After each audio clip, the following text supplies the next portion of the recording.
मैं जैसे ही उठता हूँ वैसे ही फील होता है कि मेरी कलाई एक गोल्डन चेन से बंधी हुई है और उस चेन का दूसरा सिरा मेरे सामने सो रही मेरी चाइल्डहुड फ्रेंड और ऑनर जैसी एटीट्यूड वाली तन्हा थियन से बंधा होता है, जिस पर मैं बिना एक सेकंड रुके तुरंत उसे खींचकर उठा देता हूँ। ए पागल औरत, ये क्या कर रही है तू? फिर से मेरे बेड पर चढ़कर सोने की हिम्मत कैसे हुई तेरी? जिस पर तन्हा थियन बिल्कुल भी स्लीपी नहीं लगती है, बल्कि उसे जरा भी शौक नहीं होता।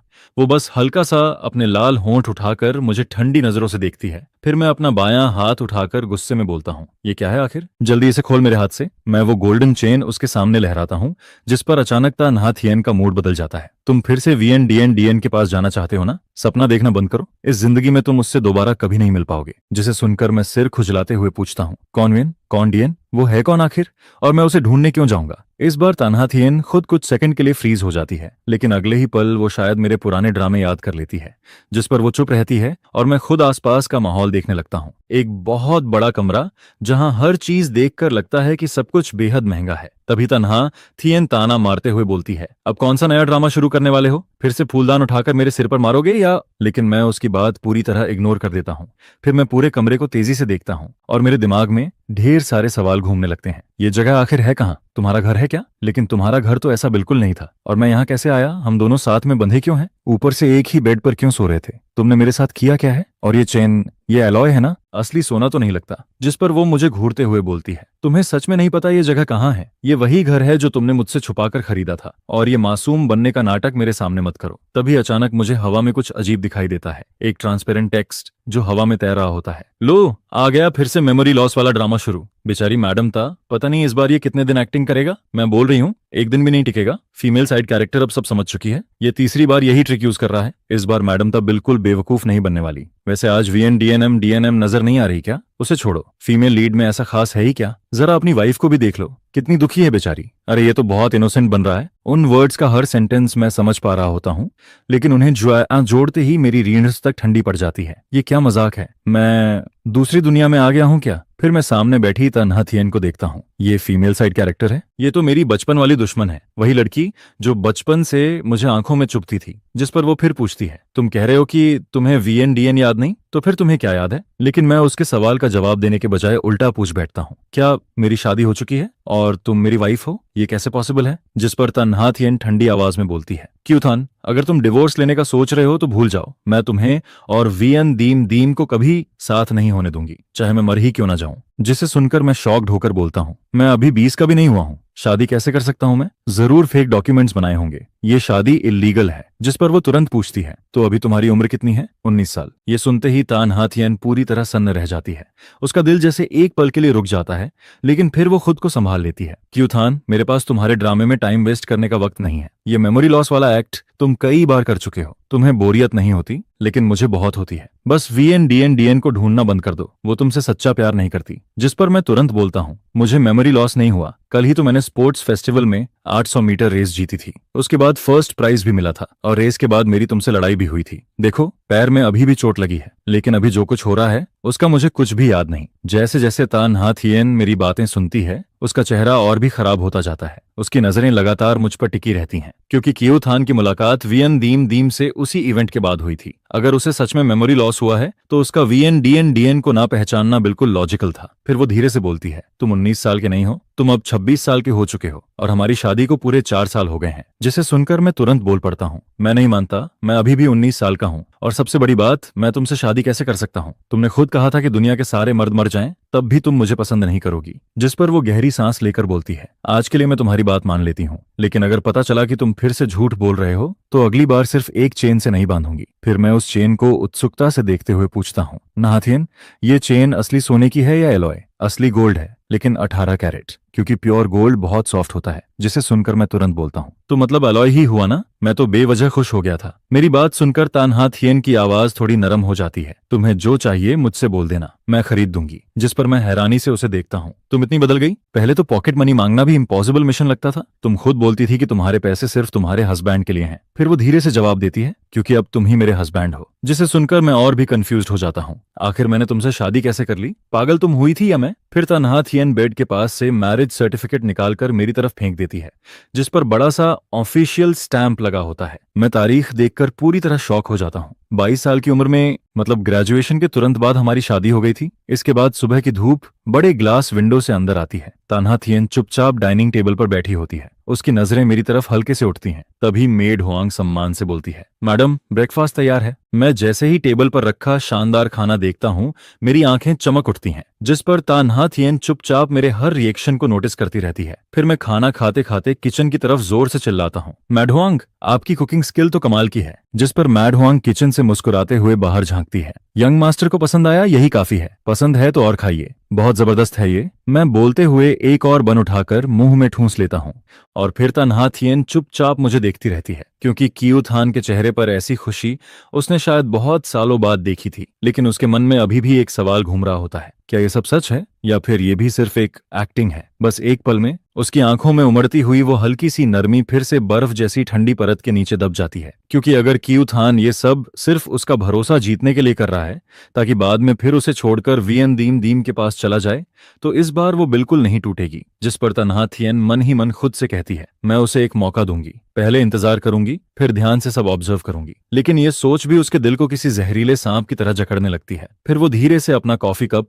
नीचे रख देती है। अगर कियू थान फिर से मुझे धोखा देने की कोशिश करेगा तो बेसमेंट में रखा वो गोल्डन केज अभी भी खाली है और मुझे उसे उसके अंदर बंद करने में जरा भी दिक्कत नहीं होगी। उधर मैं आराम से खाना खा रहा होता हूँ, तभी अचानक पूछ बैठता हूँ, तन्हा थियन, मुझे याद क्यों नहीं कि तुम्हारा घर पहले इतना अमीर था। ये विला तो बहुत एक्सपेंसिव लग रहा है। क्या ये सब तुमने खुद कमाया है? और इन सालों में आखिर तुमने कितना पैसा कमाया? जिसे सुनकर तन्हा थियन कुछ पल के लिए चुप हो जाती है, क्योंकि पहले वाला कियू थान कभी उसके बिजनेस या उसकी प्रॉपर्टी में स्लाइटेस्ट इंटरेस्ट भी नहीं दिखाता था। उसके दिमाग में हमेशा सिर्फ वीएन डीएन डीएन रहती थी। वो सिर्फ उसी के बारे में सोचता, उसी की केयर करता और उसे खुश करने के लिए हर तरह की ट्रिक यूज करता था। फिर तन्हा थियन गहरी सांस लेकर जवाब देती है, इतना भी महंगा नहीं है, बस करीब 300 मिलियन युआन का है और मेरी टोटल प्रॉपर्टी शायद कुछ बिलियन युआन के आसपास होगी। 300 मिलियन सुनते ही मेरी आंखें पहले ही बड़ी हो चुकी होती हैं, लेकिन बिलियन सुनते ही ऐसा लगता है जैसे आंखें बाहर गिर जाएंगी। हे भगवान, मतलब तुम तो बहुत ज्यादा रिच हो। जिस पर मैं तुरंत चॉपस्टिक्स नीचे रख देता हूँ और बेहद सीरियस फेस बनाकर उसकी तरफ देखता हूँ। तुमने अभी कहा ना कि हम लीगली मैरिड हैं? जिस पर वो हल्का सा आईब्राउ उठाकर पूछती है, क्या तुम हस्बैंड वाइफ की जॉइंट प्रॉपर्टी के बारे में सोच रहे हो? मैं तुरंत एक्साइटेड होकर बोलता हूँ, मतलब तुम्हारी प्रॉपर्टी का आधा हिस्सा मेरा भी हुआ ना, तो मैं भी बिलियनियर बन गया।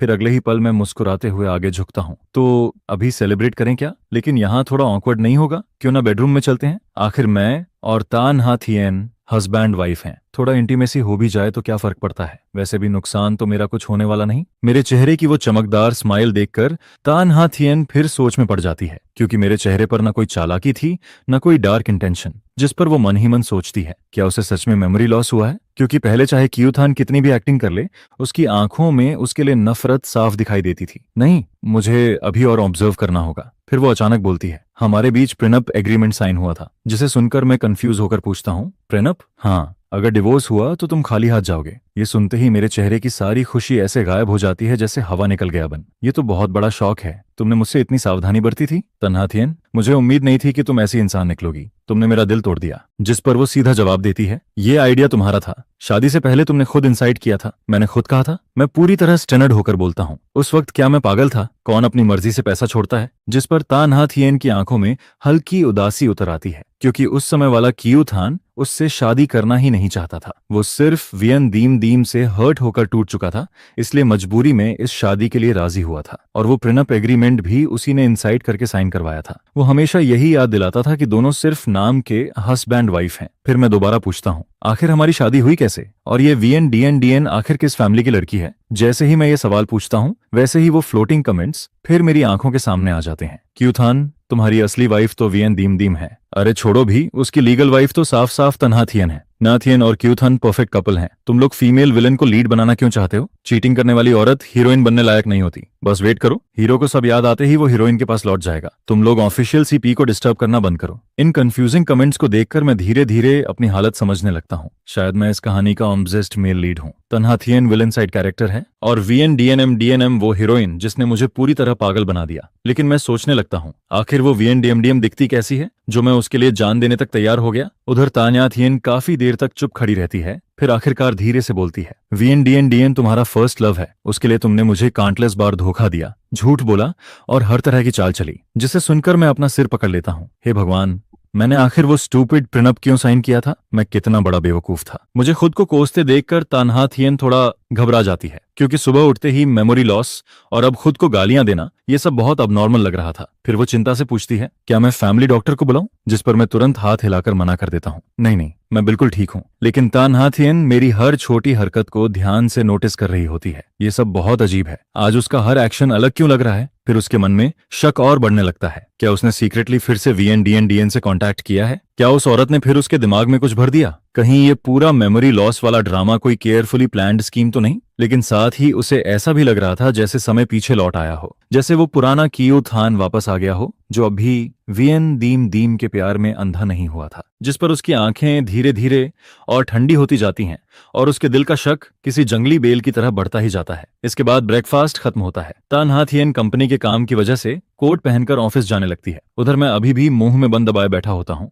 जैसे ही उसे बैग लेकर बाहर जाते देखता हूँ, वैसे ही जल्दी से उसके पीछे भागता हूँ। फिर मैं उसके पीछे पीछे चलते हुए पूछता हूँ, तुम कहाँ जा रही हो? जिस पर वो मुड़कर जवाब देती है, ऑफिस, काम पर जा रही हूँ। और मैं सिर खुजलाते हुए ऑकवर्ड स्माइल देता हूँ। ओह हाँ, मैं तो भूल ही गया था। जिस पर मैं तुरंत पूछ बैठता हूँ, तो फिर मेरा क्या? मैं किस कंपनी में काम करता हूँ? लेकिन तान्हा थियन बिना एक्सप्रेशन बदले सीधा जवाब देती है, तुम्हें घर से बाहर जाने की परमिशन नहीं है। जिसे सुनकर मैं हैरानी से उसकी तरफ देखता हूँ। क्या? लेकिन क्यों? फिर वो ठंडी नजरों से मुझे घूरते हुए बोलती है, क्योंकि मुझे अभी भी लगता है कि तुम कोई नया ड्रामा कर रहे हो। मेरे सामने तुम्हारी क्रेडिबिलिटी बहुत पहले खत्म हो चुकी है। जिस पर मैं तुरंत सफाई देने लगता हूँ, लेकिन मैं सच बोल रहा हूँ। मुझे पिछले 6 सालों की कोई याद नहीं है, यहाँ तक कि उस वीएन डीएन एम नाम की लड़की का चेहरा तक याद नहीं। इस हालत में मैं आखिर कर ही क्या सकता हूँ? फिर तान्हा थियन धीमी लेकिन सख्त आवाज में बोलती है, अगर सच में सब भूल चुके हो तो चुपचाप घर में रहो, बाहर जाने की बिल्कुल कोशिश मत करना और भागने का तो सोचना भी मत। पूरे घर में सिक्योरिटी गार्ड्स लगे हुए हैं। उसकी आंखों में अभी भी पूरा शक भरा होता है। फिर वो अचानक हाथ आगे बढ़ाकर बोलती है, फोन दो। जिस पर मैं तुरंत प्रोटेस्ट करता हूँ, अरे मैंने हाउस अरेस्ट मान लिया ना,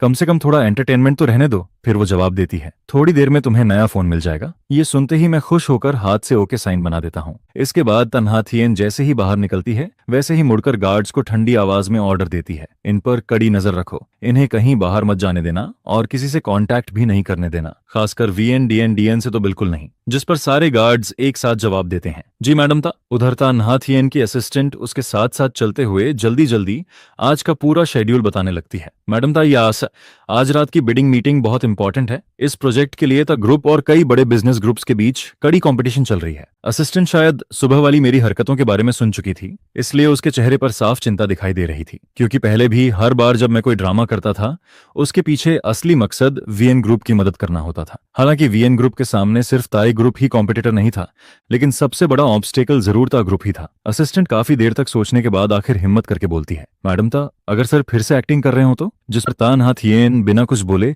उसकी तरफ देखती रहती है और असिस्टेंट जल्दी से आगे बोल पड़ती है, अगर वो जानबूझकर मेमोरी लॉस का नाटक कर रहे हो ताकि आप केयरलेस हो जाएं और फिर टुनाइट की बिडिंग में वीएन ग्रुप को फायदा पहुंचा दें। फिर वो और भी सीरियस होकर बोलती है, सर पहले भी कई बार तक ग्रुप के इंपॉर्टेंट डील्स खराब कर चुके हैं, लेकिन आपने हमेशा उन्हें माफ किया। चाहे कंपनी को कितना भी लॉस हुआ हो, चाहे शेयर होल्डर्स कितनी भी क्रिटिसिज्म करें, आपने डिवोर्स लेने से हमेशा मना कर दिया। जिस पर फ्लोटिंग कमेंट्स फिर हवा में तैरने लगते हैं। ये हीरो सच में अंधा है क्या? इतनी परफेक्ट रिच वाइफ छोड़कर उस ग्रीन टी बिच के पीछे पड़ा है। सच में मैं होती तो ऐसे आदमी को कब का बाहर फेंक देती। मैडम तो जैसी ब्यूटीफुल और सक्सेसफुल वाइफ होने के बाद भी उस चीटिंग वाली हीरोइन के पीछे भाग रहा है। मुझे तो देखते ही गुस्सा आने लगता है, लेकिन तान्हा थियन बिल्कुल काम रहती है। फिर वो असिस्टेंट से कहती है, अगर वैसा कुछ भी हुआ जैसा तुम सोच रही हो तो तुरंत बैकअप प्लान शुरू कर देना, चाहे कुछ भी हो जाए, इस बार प्रोजेक्ट हमारे हाथ से नहीं निकलना चाहिए। जिस पर असिस्टेंट तुरंत सिर झुकाकर जवाब देती है, जी मैडम ता। उधर मैं घर में आराम से पड़ा होता हूँ। खाना खाकर पूरा पेट भर चुका था, इसलिए सीधे बेड पर फैल जाता हूँ। और सच कहूं तो ये बेड बहुत ज्यादा लग्जूरियस था। सिल्क की बेडशीट इतनी स्मूथ थी कि हाथ फिसल जाए। मैट्रेस इतना सॉफ्ट था कि लगता था बादलों पर लेटा हूं।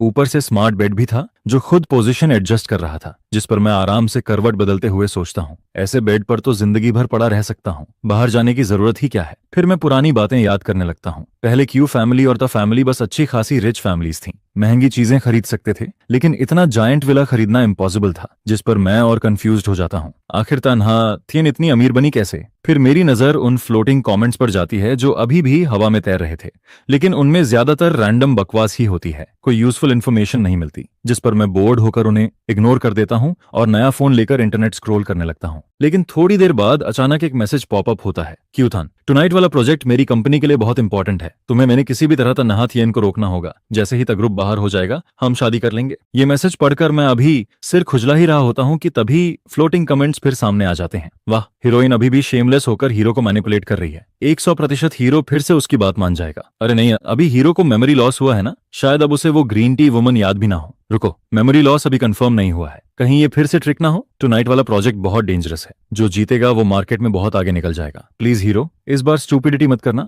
इन कमेंट्स को देखकर आखिर मुझे पूरी बात समझ आने लगती है। तो ये मैसेज भेजने वाली वही ग्रीन टी हीरोइन VN है, जिस पर मैं तुरंत डिस्गास्टेड फेस बनाकर करवट बदल लेता हूं और फोन साइड में रख देता हूं। करीब 10 मिनट गुजर जाते हैं, लेकिन मैं रिप्लाई नहीं करता। उधर VN को कुछ गड़बड़ लगने लगता है। फिर वो लगातार स्वीट मैसेजेस भेजकर मुझे ल्योर करने की कोशिश करने लगती है, लेकिन मैं इतना इरिटेट हो जाता हूं कि सीधा उसका नंबर ब्लैकलिस्ट में डाल देता हूं, जिस पर VN पूरी तरह शॉक्ड रह जाती है। क्या उसने मुझे ब्लॉक कर दिया? फिर वो बेचैन होकर सोचने लगती है, क्या मैंने हाल में उसे इग्नोर ज्यादा कर दिया? इसके बाद वो तुरंत दूसरा अकाउंट यूज करके फिर से मैसेजेस भेजने लगती है, और इस बार उसके सारे मैसेजेस में वही फेक स्वीटनेस और ग्रीन टी वाली स्मेल भरी हुई होती है। लगभग सारी बातें यही थीं कि वो खुद को इनोसेंट साबित करना चाहती थी। उसके और बाकी मर्दों के बीच जो भी रिलेशनशिप थे वो सब सिर्फ बिजनेस पार्टनरशिप थी। उसके दिल में अगर कोई था तो सिर्फ मैं। वो इतना पैसा भी सिर्फ इसलिए कमा रही थी ताकि मुझसे शादी कर सके। यहाँ तक कि आज रात वाले प्रोजेक्ट को छीनने की उसकी प्लानिंग भी सिर्फ हमारे फ्यूचर के लिए थी, जिस पर मैं तुरंत उसे रिप्लाई करता हूँ, पहले 5 मिलियन ट्रांसफर करो, फिर देखेंगे तुम्हारी फीलिंग्स कितनी रियल हैं। बस इतना सुनते ही VN तुरंत अपना रंग बदल देती है। तुम बदल गए हो क्यूथान, पहले तुम इतने प्रैक्टिकल इंसान नहीं थे, तुम बहुत प्योर, इनोसेंट और काइंड हुआ करते थे, बिल्कुल साफ क्रिस्टल जैसे। जरूर तुम तन्हात येन के साथ ज्यादा वक्त बिताने लगे हो, उसी ने तुम्हें खराब किया है, तुम्हें उससे दूर रहना चाहिए। मैं इतनी मेहनत सिर्फ हमारे फ्यूचर के लिए कर रही हूँ, फिर भी तुम मेरी मदद क्यों नहीं कर रहे? जिसे सुनकर मैं माथा सिकोड़कर गहरी सोच में पड़ जाता हूँ। क्या मैं सच में इतना बड़ा बेवकूफ था जो ऐसी औरत को पसंद करता था? फिर मैं खुद से ही बड़बड़ाने लगता हूँ, मैं आखिर दूसरी दुनिया में आया हूँ या सच में मेमोरी लॉस हुआ है? लेकिन चाहे जो भी हो, मैं इतना गिरा हुआ टेस्ट तो नहीं रख सकता। इसके बाद मेरा उससे बहस करने का भी मन नहीं करता। मैं सीधा उसका दूसरा नंबर भी ब्लैकलिस्ट में डाल देता हूँ और फिर आराम से फोन लेकर अपनी पुरानी फोटोज देखने लगता हूँ। उधर VN को पूरा भरोसा होता है कि उसने सारे ट्रेसेस मिटा दिए हैं, लेकिन तभी अचानक मैड वॉन्ग घबराई हुई तन्हात येन को कॉल करती है। तन्हात येन अभी हेलो तक नहीं बोल पाती, उससे पहले ही उधर से पैनिक भरी आवाज आती है, मैडम, यंग मास्टर लगातार उल्टियां कर रहे हैं, वो पेट पकड़कर दर्द से तड़प रहे हैं, अभी तो जमीन पर लौट रहे हैं। ये सुनते ही तन्हात येन का चेहरा इंस्टेंटली बदल जाता है। फैमिली डॉक्टर कहाँ है? मैड वॉन्ग तुरंत जवाब देती है, मैंने डॉक्टर को कॉल कर दिया है, वो रास्ते में है। यंग मास्टर एम्बुलेंस बुलाना चाहते थे, लेकिन गार्ड्स ने मना कर दिया, उन्होंने कहा आपकी परमिशन चाहिए। जिसे सुनते ही तन्हात येन गुस्से में ऑलमोस्ट चिल्ला पड़ती है, उन इडियट्स से कहो अभी तुरंत एम्बुलेंस बुलाएं, अगर क्यूथान को कुछ हुआ तो सबको निकाल दूंगी। ये सुनते ही गार्ड्स 1 सेकंड भी वेस्ट नहीं करते और तुरंत इमरजेंसी नंबर डायल कर देते हैं। उधर तन्हात येन तुरंत ड्राइवर को कार मोड़ने का ऑर्डर देती है, जिस पर उसकी असिस्टेंट जल्दी से बोलती है, मैडम ता बिडिंग कॉन्फ्रेंस शुरू होने वाली है। लेकिन तन्हात येन बिना हिचक जवाब देती है, मैं समझती हूँ तुम क्या कहना चाहती हो, लेकिन मेरे लिए क्यूथान हमेशा सबसे ऊपर रहेगा। चाहे उसने मुझे कितनी बार धोखा दिया हो, अगली बार भी मैं उसी पर भरोसा करूंगी। वो मुझे 100 बार हर्ट कर सकता है, लेकिन मैं उसे एक बार भी अकेला नहीं छोड़ सकती। फिर वो धीरे लेकिन भारी आवाज में बोलती है, मुझे इतनी मुश्किल से वो मिला है, मैं उसे खो नहीं सकती। जिसे सुनकर उसकी असिस्टेंट चू चू कुछ कहना चाहती है, लेकिन आखिर में चुप रह जाती है। इसके बाद वो black luxury car wedding hall की तरफ जाने के बजाय सीधे ता फैमिली विला की तरफ तेज रफ्तार से दौड़ पड़ती है। कार के अंदर तन्हात येन गहरी सांस लेकर खुद से बड़बड़ाती है, मैंने ये पॉसिबिलिटी पहले भी सोची थी, हो सकता है ये फिर कोई केयरफुली प्लान्ड एक्सीडेंट हो, टाइमिंग भी सस्पिशियस है, शायद वो मुझे बिडिंग में जाने से रोकना चाहता है। फिर वो अपनी मुट्ठियां भींच लेती है, लेकिन मैं रिस्क नहीं ले सकती, मैं उसे गैम्बल की तरह यूज नहीं कर सकती। चाहे वोल्फ इज कमिंग वाली कहानी 100 बार दोहराई जाए, 101वीं बार भी मैं उसी की तरफ भागूंगी। तभी उसका फोन वाइब्रेट करता है, मेड वांग का मैसेज आया होता है, एम्बुलेंस आ गई है, यंग मास्टर को हॉस्पिटल ले जाया जा रहा है। जिस पर असिस्टेंट चू चू तेजी से लैपटॉप पर बिडिंग पोस्टपोन करने की फॉर्मेलिटीज हैंडल करने लगती है। उधर तन्हात येन लगातार खिड़की के बाहर देखती रहती है। कुछ देर बाद कार हॉस्पिटल के इमरजेंसी डिपार्टमेंट के सामने रुकती है, जिस पर तन्हात येन ऑलमोस्ट भागते हुए बाहर निकलती है। इमरजेंसी रूम के बाहर मेड वांग और गार्ड्स बेचैनी से खड़े होते हैं। जैसे ही वो उसे देखते हैं, मेड वांग की आवाज कांपने लगती है, मैडम, तन्हात येन घबराकर पूछती है, क्यूथान कहाँ ना है? डॉक्टर अंदर ट्रीटमेंट कर रहे हैं, जिस पर वो तुरंत इमरजेंसी रूम के दरवाजे तक पहुंचती है। छोटे ग्लास विंडो से अंदर सिर्फ डॉक्टर्स की भागदौड़ दिखाई दे रही होती है। फिर वो अपनी मुट्ठियां कस लेती है, खुद को काम करने की कोशिश करती है और अगले ही पल गार्ड्स की तरफ मुड़कर ठंडी आवाज में पूछती है, अभी एम्बुलेंस बुलाने से किसने रोका था? उसकी आवाज ज्यादा ऊंची नहीं थी, लेकिन इतनी ठंडी थी कि सबके रोंगटे खड़े हो जाते हैं। फिर एक बल्कि गार्ड डरते हुए आगे आता है। मैडम, आपने पहले ऑर्डर दिया था कि अगर young master emergency contact use करें या बाहर जाना चाहें तो पहले आपकी परमिशन लेनी होगी, लेकिन वो उसकी बात बीच में ही काट देती है। मैंने तुम्हें उसे प्रोटेक्ट करने के लिए रखा था, न कि दर्द से तड़पते हुए देखने के लिए। उसकी आंखों में गुस्सा साफ जल रहा होता है। अगर उसे कुछ हो जाता तो क्या तुम सबकी जान उसकी बराबरी कर पाती? जिसे सुनकर सारे गार्ड्स डर के मारे चुप हो जाते हैं। कोई एक शब्द तक नहीं बोल पाता। तभी इमरजेंसी रूम का दरवाजा खुलता है और एक डॉक्टर बाहर आता है, जिस पर तन्हा थियन तुरंत उसके पास पहुंचकर पूछती है, डॉक्टर, मेरे हस्बैंड कैसे हैं? डॉक्टर तुरंत जवाब देता है, पेशेंट को एक्यूट गैस्ट्रोएंटेराइटिस हुआ है। उनका शरीर पहले से काफी कमजोर है। शायद वो नॉर्मली ठीक से खाना नहीं खाते, लेकिन आज अचानक बहुत ज्यादा फूड खा लिया, जिससे स्टमक ओवरलोड हो गया। खाना डाइजेस्ट नहीं हुआ और सीवियर क्रैम्प्स के साथ वॉमिटिंग शुरू हो गई। हमने मेडिसिन दे दी है, अभी हालत स्टेबल है और वो ड्रीप पर है। ज्यादा चिंता की बात नहीं है। ये सुनते ही तन्हा थियन का दिल जैसे जोर से धड़क उठता है। उसके पूरे शरीर की ताकत अचानक निकल जाती है, लेकिन साथ ही उसके अंदर अजीब सी राहत फैल जाती है। फिर वो लंबी सांस छोड़ते हुए धीरे से बोलती है, थैंक यू डॉक्टर, क्या मैं अब उनसे मिल सकती हूँ? जिस पर डॉक्टर सिर हिलाता है, मिल सकती हैं, लेकिन पेशेंट को रेस्ट चाहिए, इसलिए धीरे बात कीजिएगा। तन्हा थियन हल्के से सिर हिलाती है, फिर धीरे से रूम का दरवाजा खोलकर अंदर जाती है और अंदर हॉस्पिटल बेड पर मैं आंखें बंद किए पड़ा होता हूँ। मेरा चेहरा पूरी तरह पीला पड़ चुका था, जैसे शरीर से सारा खून ही निकल गया हो। मेरे हाथ की पीठ पर अभी भी ड्रिप की नीडल लगी होती है। पारदर्शी लिक्विड की बूंदें धीरे धीरे एक एक करके नीचे गिर रही होती हैं। तभी पास आती हुई कदमों की आवाज सुनकर मैं हल्का सा पलकें झपकाता हूँ, जिस पर मैं धीरे धीरे आंखें खोलता हूँ और सामने उसे देखता हूँ। वो तन्हा थियन होती है। उसी पल मेरी आंखों में एक बेहद कॉम्प्लिकेटेड इमोशन चमकता है, जैसे मैं हैरान भी हूँ और साथ ही कुछ सोच भी रहा हूँ। लेकिन अगले ही पल मैं फिर से वही कमजोर और बेबस वाला एक्सप्रेशन ओढ़ लेता हूँ। क्या टोंग की कोई बहुत इंपॉर्टेंट मीटिंग नहीं चल रही थी? मेरी आवाज भारी और बैठी हुई सुनाई देती है, जिस पर तन्हा थियन की आंखों में एक अजीब सी चमक उभरती है। फिर वो ठंडी आवाज में पूछती है, तुम्हें ये बात कैसे पता? जिस पर दानमाकू तैरने लगते हैं। ओहो, फीमेल लीड को शक होना शुरू हो गया है। मेल लीड तो जानबूझकर एक्टिंग कर रहा है ताकि उसे बिडिंग कॉन्फ्रेंस से रोका जा सके। चिंता मत करो, फीमेल लीड इतनी आसान नहीं है। चाहे वो ना भी जाए, उसके एम्प्लॉयज भी कोई मामूली लोग नहीं है। देखो देखो, मेल लीड बस छींक मारकर आंखों में आंसू लाता है और फीमेल लीड तुरंत भागती हुई चली आती है। सपोर्ट करो फीमेल लीड को, मेल लीड को सीधा कैद कर लेना चाहिए। वाह, इम्प्रिजनमेंट आर्क आने वाला है क्या? असल में मैं तो सब सच तन्हा थियन को बताने का सोच रहा होता हूँ, क्योंकि मेरी मौजूदा यादों में वही इंसान होती है जिसके साथ मैं सबसे ज्यादा फेमिलियर फील करता हूँ। आज मेरे फोन पर एक अजीब मैसेज आया था। उसमें लिखा था कि मुझे हर हाल में तुम्हें रोकना है, तुम्हें उस इंपॉर्टेंट कॉन्फ्रेंस में जाने नहीं देना है। तन्हा थियन, तुम्हें मुझ पर भरोसा करना होगा। मुझे सच में मेमोरी लॉस हुआ है। चाहे पहले हमारे बीच कितने भी झगड़े हुए हों, लेकिन मैं कभी भी किसी आउटसाइडर के साथ मिलकर अपनी वाइफ के खिलाफ नहीं जाता। और अब तो मुझे ये भी याद नहीं कि मैसेज भेजने वाला कौन था। फिर भी अगर मैं उसे जानता भी होता, तब भी मैं इतना गिरा हुआ इंसान नहीं हूं कि तुम्हारा करियर बर्बाद करने लगूं। जिस पर तन्हा थियन शायद मेरी बातों से थोड़ी पिघल जाती है। उसकी आंखें धीरे धीरे नरम पड़ने लगती हैं। फिर वो हाथ बढ़ाकर मेरा फोन लेने की कोशिश करती है ताकि खुद चेक कर सके। अगर पहले वाला मैं होता तो शायद घबराकर फोन छिपा लेता, लेकिन इस बार मैं बिल्कुल काम रहता हूँ।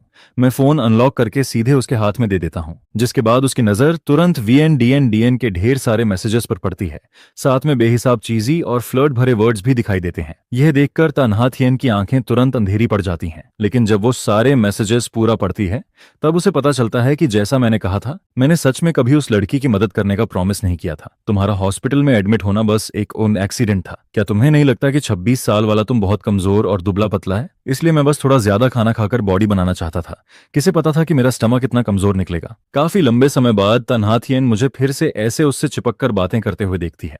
मैं लगातार बोलता ही जा रहा होता हूँ, बिल्कुल किसी बच्चे की तरह, जैसे मेरे पास ढेर सारी छोटी छोटी बातें हों जिन्हें मैं सबकी सब उसे सुनाना चाहता हूँ। जिस पर उसे धीरे धीरे लगने लगता है कि शायद मैं सच में उस ग्रीन टी बिच VNDN को पूरी तरह भूल चुका हूँ। उसकी आंखों में अब सिर्फ मेरी परछाई बची होती है। तन्हा थियन हॉस्पिटल में रुककर मेरी ड्रिप का ध्यान रखती है। बाहर खिड़की के उस पार कब रात हो जाती है पता ही नहीं चलता। कॉरिडोर में बीच बीच में नर्सेस की हील्स की खटखट गूंजती रहती है और ड्रिप की बूंदें लगातार रिदम में नीचे गिरती रहती हैं, जैसे वक्त के बहाव को माप रही हों। मैं बेड पर टिक कर बैठा होता हूँ।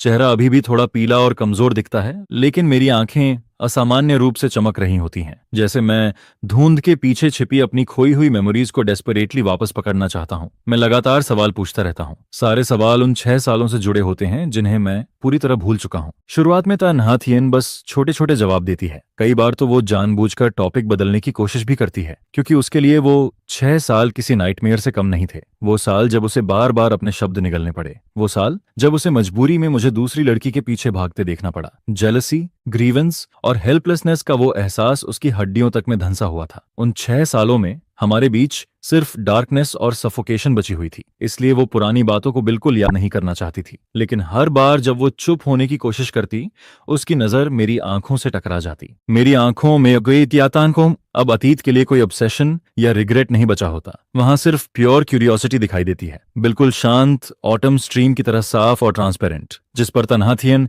धीरे धीरे अपनी बनाई हुई कठोर दीवार गिराने लगती है।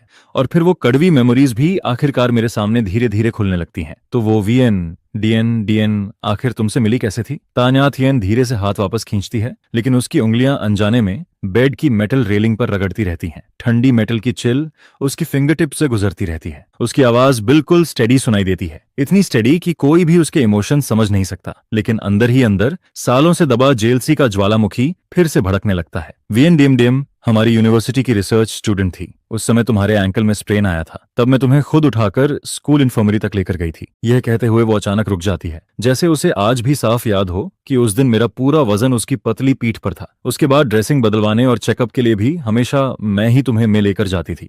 लेकिन आखिरी बार चेकअप के दिन तुम्हारा पैर लगभग ठीक हो चुका था। तुम्हें नॉर्मली चलते देखकर मुझे लगा कि अब कोई बड़ी प्रॉब्लम नहीं है। उसी दिन मुझे अचानक एक जरूरी काम आ गया, इसलिए मैं तुम्हारे साथ नहीं जा पाई। जिस पर आयरन ये होती है कि ठीक उसी दिन तुम्हारी मुलाकात उससे हुई। बस एक बार, सिर्फ एक बार मैं तुम्हारे पास नहीं रही, लेकिन उसी एक गलती ने मेरी हजारों बार की केयर और डेडिकेशन को पूरी तरह हरा दिया। जो इंसान हमेशा मेरे पास रहकर मेरा ख्याल रखती थी, आखिर वो भी उस घटिया डेस्टिनी के खेल को नहीं हरा पाई।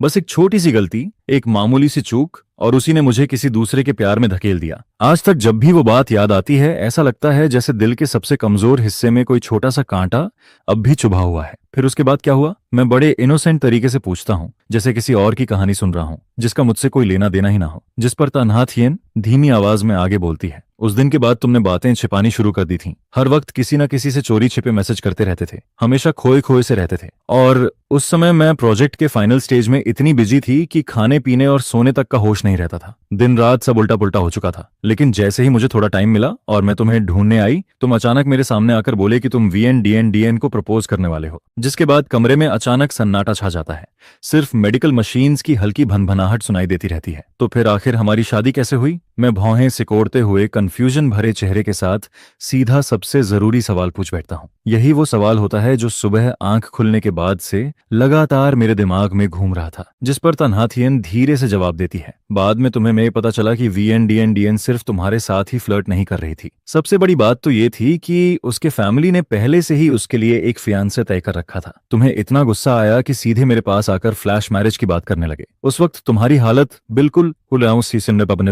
बिल्कुल किसी छोड़े हुए पप्पी जैसी थी, और मैं उस समय बस तुम पर तरस खाकर मान गई थी। लेकिन तन्हा थियन झूठ बोल रही होती है। सच तो ये था कि वो हमेशा से मुझे सीक्रेटली चाहती थी, बस कभी पा नहीं सकी। और तभी अचानक मैं खुद उसके सामने एक गोल्डन चांस बनकर आ गया था। रुको जरा, मैं शॉक्ड होकर सीधा उठकर बैठ जाता हूँ। भूख और गुस्से की वजह से मेरी आवाज तक कांपने लगती है। इसी बीच तेज मूवमेंट की वजह से हाथ में लगी नीडल भी हल्की बाहर खिसक जाती है। तो इसका मतलब मैं किसी और का बॉयफ्रेंड छीनने वाला चीप साइड कैरेक्टर था? मैं लगभग चिल्ला पड़ता हूँ। दिल के अंदर डिसबिलीफ और एम्बैरेसमेंट दोनों एक साथ उमड़ने लगते हैं। इस वक्त मुझे समझ ही नहीं आता कि मुझे कैसा एक्सप्रेशन बनाना चाहिए। असल में मैं जानबूझकर तन्हा थियन से पिछले 6 सालों की सारी बातें डिटेल में पूछ रहा होता हूँ। एक तरफ मैं उसके मुंह से सच सुनना चाहता हूँ, लेकिन उससे भी ज्यादा क्यूरियोसिटी मुझे दानमाकू कमेंट्स की होती है, जिस पर कमेंट्स फिर से तैरने लगते हैं। Original heroine setting he love at first sight वाली थी। चाइल्डहुड फ्रेंड आखिर व्हाइट मूनलाइट को कैसे हरा सकता है? तटोंग इस बार बुरी तरह हारी जरूर है, लेकिन अनफेयर बिल्कुल नहीं हुआ। अरे वीएन डीएन सबके साथ फेक थी, लेकिन मेल लीड से सच में प्यार करती थी। बकवास मत करो। वो ग्रीन टी बिच सबको लाइन देती फिरती थी। सब भूल गए क्या मेल लीड उसके लिए कितनी बार टूट चुका है? वीएन फैमिली की हेयरलेस होने के बावजूद उसके फैमिली में इलिजिमेट चिल्ड्रन भरे पड़े थे, इसलिए उसे पावर हासिल करने के लिए हर तरीका इस्तेमाल करना ही था। वीएन ग्रुप उसके लिए बस एक टूल था। मेल लीड के अलावा बाकी आदमी उसके लिए बस टाइम पास थे। टाइम पास तेरे बाप का। अगर इतना ही प्यार था तो फियांसे से एंगेजमेंट क्यों नहीं तोड़ी। और जब मेल लीड को इंटरनेट पर मिस्ट्रेस कहकर गालियां दी जा रही थीं, तब वो ग्रीन टी बिच गायब हो गई थी। यही है उसका प्यार। डेनमार्को में फिर से लड़ाई शुरू हो जाती है और मैं तान्हा थियन की बातें सुनते सुनते धीरे धीरे पूरे 6 सालों की सच्चाई जोड़ने लगता हूँ। सारे पीसेस मिलकर मेरे दिमाग में एक कंप्लीट पिक्चर बनाना शुरू कर देते हैं। आखिरकार ये पूरा रिडिकुलस और टॉक्सिक ड्रामा शुरू ही वीएनडीएम की एम्बिशन की वजह से हुआ था। वो फैमिली की सबसे ऊंची पोजीशन हासिल करना चाहती थी, लेकिन साथ ही मुझे भी छोड़ना नहीं चाहती थी। इसलिए उसने दो नाव में पैर रखा। एक तरफ प्यार का नाटक करके मुझे अपने पास बांधे रखा और दूसरी तरफ फियांस के साथ एंगेजमेंट भी कायम रखी, ताकि दोनों तरफ से फायदा मिलता रहे। लेकिन जब सच बाहर आया तब पूरा ब्लेम मेरे सिर पर आ गिरा। और वो लड़की जो हर वक्त कस्में खाती थी कि वो मुझसे बेहद प्यार करती है, उसने एक बार भी मेरे लिए खड़े होने की हिम्मत नहीं दिखाई। धत्त तेरे की, मैं सिर पकड़कर बैठ जाता हूँ। ये तो पूरा क्लीशे डॉग ब्लड नॉवेल वाला प्लॉट निकला। मैं कितना भी सोचूं, मुझे यकीन ही नहीं होता कि मेरा पुराना वर्जन इतना बेवकूफ हो सकता था। मैं इतना स्मार्ट इंसान होकर भी किसी के पीछे ऐसे कैसे घूम सकता हूँ। आखिरकार ड्रिप की आखिरी बूंद भी खत्म हो जाती है। फिनाली, अब मैं इस दवाई की बदबू वाले हॉस्पिटल से निकल सकता हूँ। जैसे ही मैं बाहर निकलता हूँ, मेरी नजर सामने खड़ी शाइनी लग्जरी कार पर जाकर अटक जाती है। मेरी आंखें तुरंत चमक उठती हैं। वाह भाई, ये कार तो एकदम बीस्ट लग रही है। मैं खुद को रोक नहीं पाता और उंगलियां धीरे धीरे कार की बॉडी पर फेरने लगता हूँ।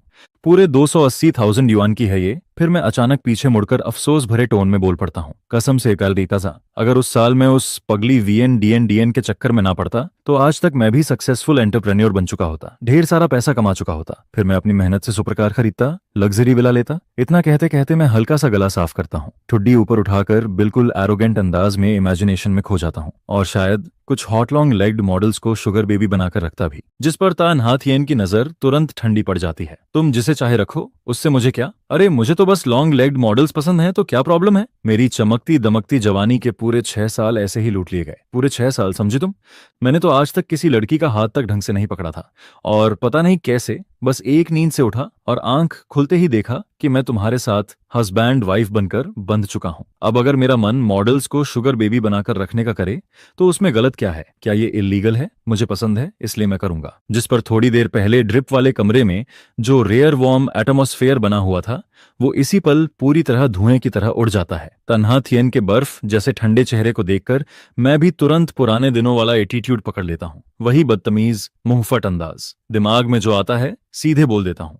इतना बोलने के बाद मैं सीधे कार में घुसने लगता हूं, लेकिन जानबूझकर उसे छेड़ने के लिए फ्रंट सीट छोड़कर पीछे वाला दरवाजा खोलता हूं। फिर बड़े आराम से अंदर बैठकर फैल जाता हूं, जैसे ताटोंग मेरी पर्सनल ड्राइवर हो। जिस पर तान्हा थियन मुझे ऐसे देखती है जैसे अचानक पुराने दिनों वाला मैं वापस लौट आया हो। उसके होंठों पर अनजाने में हल्की सी स्माइल आ जाती है। फिर वो खुद पीछे का डोर खोलती है और मेरा कॉलर पकड़कर मुझे बाहर खींच लेती है। नीचे उतरिए यंग मास्टर। ये पहली बार होता है जब मैं तान्हा थियन को इतना चाइल्डिश और सुल्किंग अंदाज में देखता हूँ, जिस पर मैं भी कोऑपरेट करते हुए खुद को उसकी पकड़ में छोड़ देता हूँ और वो मुझे फ्रंट पैसेंजर सीट में बैठा देती है। तुम्हारी हिम्मत कैसे हुई मुझे ड्राइवर समझने की?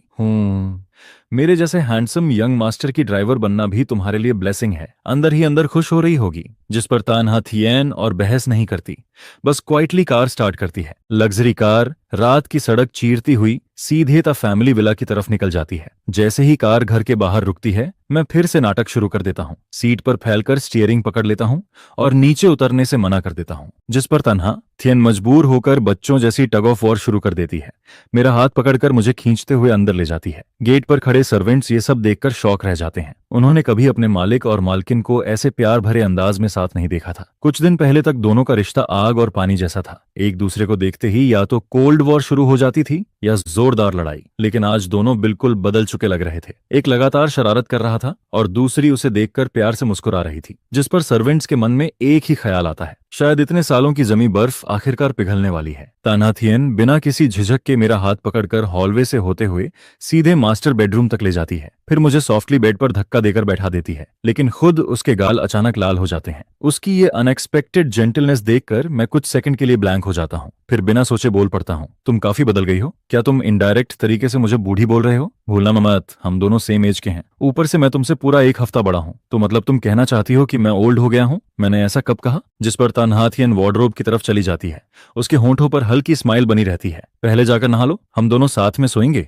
मेरे दिमाग में तुरंत अजीब अजीब इमेजिनेशन दौड़ने लगती है, जिस पर मैं सस्पिशियस होकर पूछ बैठता हूँ, हाँ, और जरूरत पड़ी तो मैं तुम्हें बांध भी दूंगी, क्या पता आधी रात को भाग जाओ। ये इलीगल डिटेंशन है, मैं पुलिस बुलाऊंगा। ठीक है, बुला लो, हम लीगली मैरिड हैं। मैं पुलिस को बोल दूंगी कि ये हस्बैंड वाइफ का प्राइवेट गेम है, देखना वो बीच में पड़ते हैं या नहीं। तन्हा थियन, तुम पूरी फीमेल हुलियन हो। जब मैं बाथरूम से निकलता हूँ तब मैंने सिर्फ नाइट सूट पहन रखा होता है, जिस पर तन्हा थियन एक पल के लिए ऑकवर्ड हो जाती है, फिर तुरंत उठकर खुद बाथरूम में चली जाती है। उसी समय बाहर रखा फोन अचानक चमक उठता है। ताटोंग, बिडिंग प्रोजेक्ट का रिजल्ट आ गया, हम जीत गए, वीएन फैमिली खत्म हो गई। तन्हा थियन जल्दी जल्दी नहाकर बाहर निकलती है, लेकिन जैसे ही वो बेडरूम में आती है उसका दिल अचानक डूब जाता है, क्योंकि कमरे में मैं कहीं दिखाई नहीं देता। उसका चेहरा तुरंत सफेद पड़ जाता है, जैसे किसी ने उसे बर्फीले कुएं में धक्का दे दिया हो। वो फिर से गायब हो गया। उसका शरीर हल्का कांपने लगता है, कोई जवाब नहीं आता। एक बुरी फीलिंग उसे अंदर से डुबाने लगती है। क्यूथन, जल्दी जाओ और उसे ढूंढ कर लाओ, अभी। तभी हॉलवे के आखिर से क्लिक की आवाज आती है। गेस्ट रूम का दरवाजा खुलता है। चिल्लाना बंद करोगी?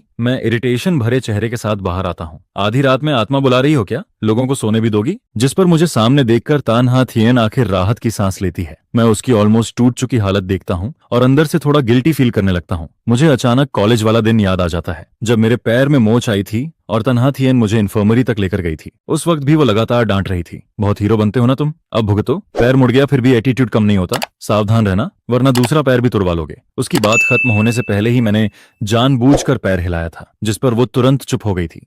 20 साल वाली तन्हा थियन भले बहुत शार्प टंग रखती थी, लेकिन जैसे ही मुझे कुछ होता वो तुरंत मेरे पास आ जाती थी, चाहे बात कितनी भी छोटी क्यों ना हो। और 26 साल वाली तन्हा थियन बाहर से भले कोल्ड दिखती हो, लेकिन अंदर से अब भी मेरी बहुत केयर करती है। मेरा मेंटल एज अभी भी काफी इम्यूचर था, इसलिए मैं बिना सोचे सीधे बोल देता हूँ, तुम सीक्रेटली मुझसे प्यार करती हो ना? ये सवाल नहीं था, मेरी आवाज में जरा भी हेजिटेशन नहीं थी, जिस पर तन्हा थियन के कदम अचानक रुक जाते हैं। बकवास मत करो और अभी तुरंत मेरे साथ रूम में चलो, यहाँ नहीं सोना है। उधर दानमाकू फिर से एक्सप्लोड हो जाते हैं, लेकिन मैं कमेंट्स पर ज्यादा ध्यान नहीं दे पाता, क्योंकि तन्हा थियन अब मेरे ठीक सामने खड़ी होती है। खुद चलकर वापस आओगे या फिर मैं लोगों को बुलाकर उठवाऊं? उसकी आंखें बर्फ जैसी ठंडी होती हैं और उसकी आवाज साफ बता रही होती है कि ये रिक्वेस्ट नहीं, सीधा ऑर्डर है। मैं तुरंत अपना चेहरा दूसरी तरफ घुमा लेता हूँ और घबराकर कहता हूँ, तुम बस लिविंग रूम में सो जाओ, तुम कहीं भाग थोड़ी जाओगे जो मुझे टेंशन हो। मुझे तुम्हें कोई इंटरेस्ट नहीं है, जरा खुद को देखो कितने दुबले हो गए हो। जिस पर मैं भी इंस्टिंक्टिवली खुद को ऊपर से नीचे तक देखने लगता हूँ। वो अब भी उतनी ही जहरीली जुबान में बात करती है, लेकिन फिर भी मैं उसकी आंखों के अंदर छिपी हुई वो चीज पकड़ लेता हूँ। उसकी आंखों में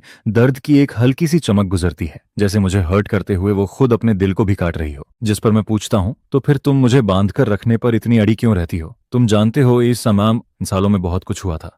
मैं तुम्हारे साथ जैसा बिहेव करती हूँ वो सब उन्हीं चीजों से जुड़ा है और तुम्हारी उस मेमोरी से भी जो तुम भूल चुके हो। सही कहा ना? इसके बाद वो धीरे धीरे सारी बातें बताने लगती है। शादी से पहले तुम डीएम के पीछे पागलों की तरह पड़े रहते थे, खुद को इतना टॉर्चर किया था कि आधे मरे जैसे हो गए थे। शादी के बाद शुरुआत में मैंने तुम्हें पूरी फ्रीडम दी थी, लेकिन पहली बार जब तुम उससे मिलकर लौटे तब तुमने 3 दिन तक खाना छोड़कर तमाशा किया था और बार बार डिवोर्स मांग रहे थे। मैंने मना किया था, लेकिन फिर भी तुम्हें उससे मिलने से नहीं रोका, यहाँ तक कि सीक्रेटली बॉडीगार्ड्स भी लगाए थे ताकि तुम्हारी प्रोटेक्शन हो सके। लेकिन फिर तुम खुद उसके घर के बाहर रोते हुए खड़े थे और कह रहे थे कि दीम दीम की एंगेजमेंट हो चुकी है। यह सुनकर मेरा चेहरा और ज्यादा भारी होता चला जाता है। वो आगे कहती हैं, तुम उसके लिए बार बार घायल होते रहे, मैंने तुम्हें सच नहीं बताया था। अब उसका फियांसे भी है, लेकिन फिर भी वो तुम्हें फंसाए रखती थी। तुम्हारे कनेक्शंस इस्तेमाल करके तो फैमिली के कॉन्ट्रैक्ट्स छीनती रही। वो और उसका फियांसे तुम्हारा और मेरा खून चूस कर खुद मोटे हो रहे थे। उसने तुमसे शादी करने का वादा भी पूरा नहीं किया, यहाँ तक कि उसका एंगेजमेंट भी कभी टूटा नहीं। फिर भी तुम उसके लिए अपनी कलाई काटकर सुसाइड करने चले गए, स्लीपिंग पिल्स जमा करते रहे,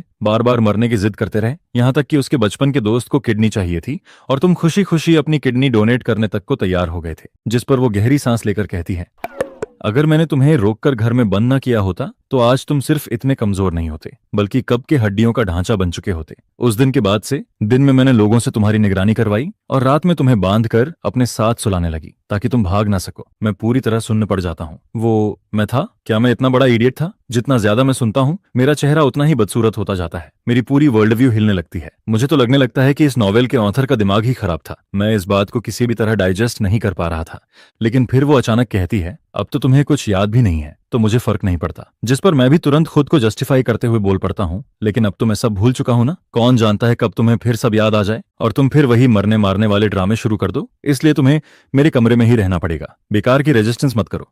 मुझे तुम्हारे साथ कुछ गलत करने में कोई इंटरेस्ट नहीं है। आखिरकार मुझे कॉम्प्रोमाइज करना पड़ता है। इतने सालों तक उसने मुझे कभी छोड़ा नहीं। यह सोचकर मेरे अंदर अजीब सी वार्मथ फील होती है। तन्हाथियन चाहे जुबान से कितनी भी कड़वी हो, लेकिन वो हमेशा फैमिली की तरह मेरे साथ खड़ी रही है। जिस पर मैं धीरे से कहता हूँ, ठीक है, वैसे भी खुद को देखकर मुझे भी खुद में कोई इंटरेस्ट नहीं बचा। इसके बाद तानहाथियन मुझे वापस मास्टर बेडरूम में ले जाती है और बड़े आराम से चेन निकालकर हम दोनों को एक साथ बांध देती है। वो सच में जो कहती है वही करती है। फिर वो बेड के दूसरे कोने में जाकर लेट जाती है, जबकि मेरी आंखों से नींद पूरी तरह गायब हो चुकी होती है। जिस पर मैं धीरे से बोलता हूँ, तानहाथियन, बेड पर सोना सच में बड़ा कंफर्टेबल है, लेकिन पूरा दिन थकी होने की वजह से और ऊपर से 2 बार डर जाने के कारण वो मुझे कोई जवाब नहीं देती। और फिर देखते ही देखते अगली सुबह हो जाती है। शांत कमरे में हल्की हल्की चेन टकराने की आवाज साफ सुनाई देती है। तानहाथियन उठ चुकी होती है। उसकी मूवमेंट्स बेहद हल्की होती हैं, लेकिन मेटल चेन की आवाज फिर भी मेरे कानों तक पहुंच जाती है, जिससे मेरी नींद खुल जाती है। मैं चिढ़कर तकिए में चेहरा दबा लेता हूँ। इतनी जल्दी क्यों उठा रही हो? आज सुबह तो कोई क्लास भी नहीं है,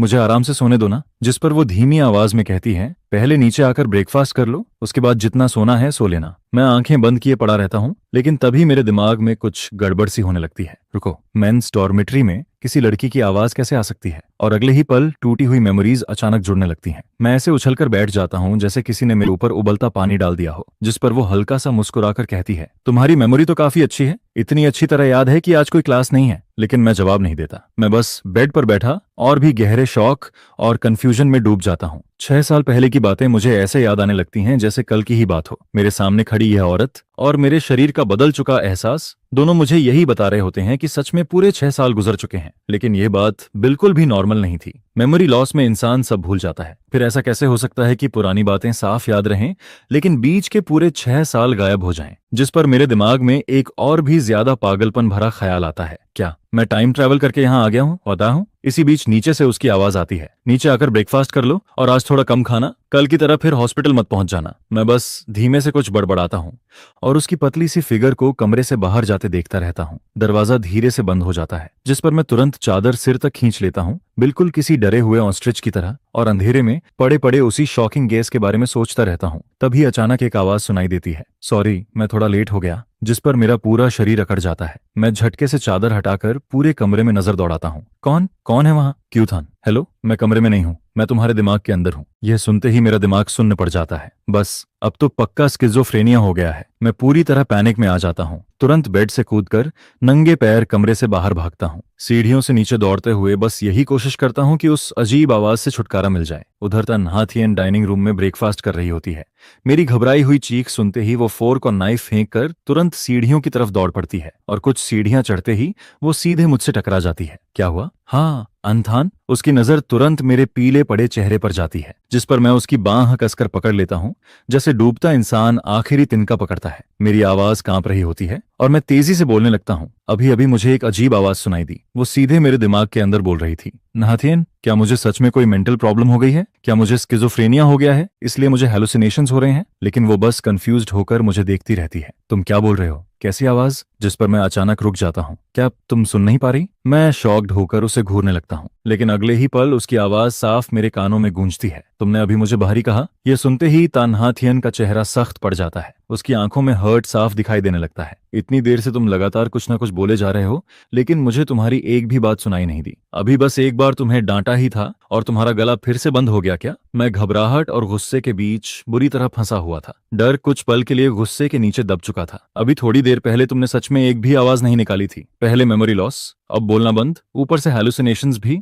जिस पर तानहाथियन बिल्कुल भी देर नहीं करती। चलो अभी इसी वक्त हॉस्पिटल चलते हैं। तभी अचानक वही आवाज एक बार फिर मेरे दिमाग के अंदर गूंज उठती है। इस बार उसकी टोन थोड़ी कंफर्टिंग होती है। होस्ट, डरिए मत, मैं कोई वियताई नहीं हूँ और ना ही आपको स्किज़ोफ्रेनिया हुआ है। मैं सिस्टम 0137 हूँ। सिस्टम 0137? मैं तुरंत छटपटाना बंद कर देता हूँ। दिमाग में चल रहा केओस इस अजीब नाम पर आकर अटक जाता है और मेरी सोच अचानक एक नई दिशा में मुड़ जाती है। मैं बेख्याली में बड़बड़ाता हूँ, 0137। सुनने में तो किसी फोन नंबर जैसा लग रहा है। जिस पर सिस्टम 0137 सपाट आवाज में जवाब देता है, जी हाँ होस्ट, और सबसे पहले मुझे माफी मांगनी है। असल में मुझे कल ही आपसे कांटेक्ट करना था, लेकिन हेडक्वार्टर्स में इमरजेंसी मीटिंग बुला ली गई थी, इसलिए अब जाकर मैं आपसे जुड़ पाया हूँ। इसके अलावा आप सीधे मेरी एग्जिस्टेंस का जिक्र नहीं कर सकते। दूसरों के सामने मुझसे जुड़े सारे शब्द ऑटोमेटिकली ब्लॉक हो जाएंगे।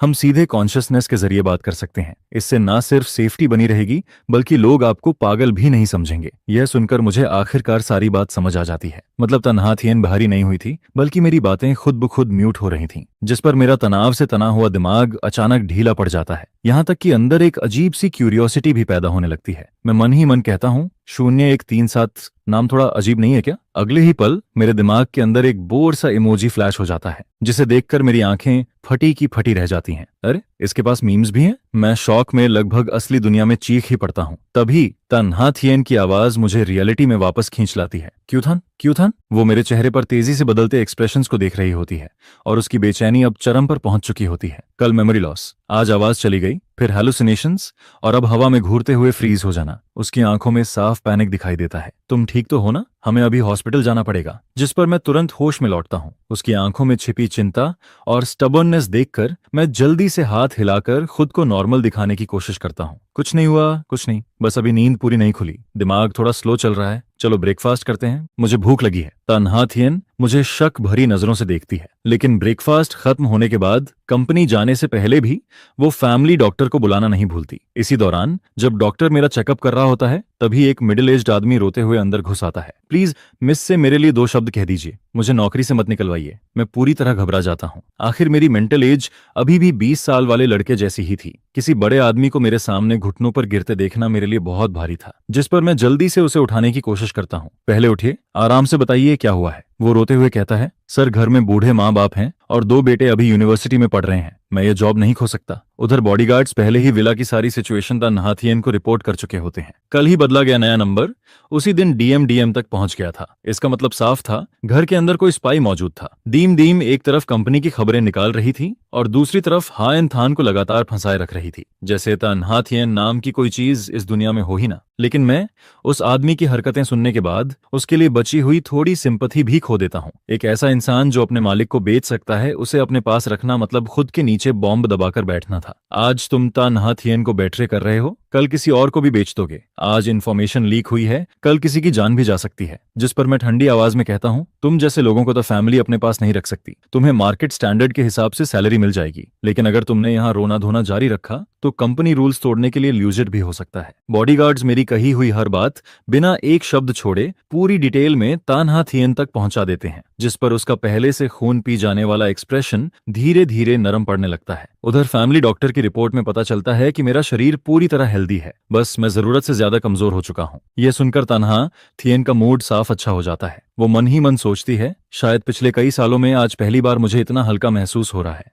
बस यही चाहती हूँ कि अंथान का ये मेमोरी लॉस थोड़ा और लंबा चले। लेकिन अंथान, इस बार मैं तुम्हें फिर कभी भागने नहीं दूंगी। अगर तुम सच में सब भूल चुके हो तो फिर दोबारा कभी याद मत करना। हमेशा मेरे पास ही रहो, अपनी मर्जी से, हमेशा के लिए। इसके बाद मैं वापस बेडरूम में लौट आता हूँ और बेड पर लेटकर अपने दिमाग के अंदर मौजूद सिस्टम से बात करना शुरू कर देता हूँ। 0137, तुम्हारा ये नाम बदला जा सकता है क्या? जो नहीं जानते वो समझेंगे कोई फूड डिलीवरी कोड है। बिल्कुल बदल सकता है होस्ट। आप मुझे किस नाम से बुलाना चाहेंगे? सबसे पहले ये होस्ट वाला टोन बंद करो। मैं अभी इतना बूढ़ा नहीं हुआ हूँ। और तुम्हारा बोलने का तरीका भी थोड़ा बदलो, बहुत रोबोटिक लगता है, बिल्कुल फ्रिज जैसा ठंडा। समझ गया, मैं लाइवली मोड में स्विच कर सकता हूँ। क्या ऐसा ठीक रहेगा? हाँ, बस इंसानों जैसा लगना चाहिए, वरना तुमसे बात करने का भी मन नहीं करेगा। ठीक है, वैसे नाम से पहले मैं अपना फंक्शन एक्सप्लेन कर दूं। मैं मेल लीड रेस्क्यू डिपार्टमेंट से हूँ। मेरा काम मेल लीड को बचाना है। आसान भाषा में कहूँ तो मैं आपकी मदद करने आया हूँ। जिस पर मैं हैरानी से बोल पड़ता हूँ, मुझे बचाने की क्या जरूरत है? क्या तन्हा थियन द्वारा मुझे कैद करके रखने वाली बात, या फिर दीम का लगातार मुझे ट्रैप करना? तभी सिस्टम 0137 अचानक थोड़ा सीरियस हो जाता है। होस्ट, एक बात के लिए आपको मेंटली तैयार रहना होगा। हम जिस दुनिया में रह रहे हैं वो असल में एक नॉवेल है। मैं तुरंत बोल पड़ता हूँ, वो तो मुझे पहले से पता है। जिस पर सिस्टम पूरी तरह हक्का बक्का रह जाता है। आपको कैसे पता चला? अरे, इतनी भी अनबिलीवेबल बात नहीं है। सिस्टम घबराकर बोलता है, मैं तो अभी अभी ट्रांसफर होकर आया हूँ,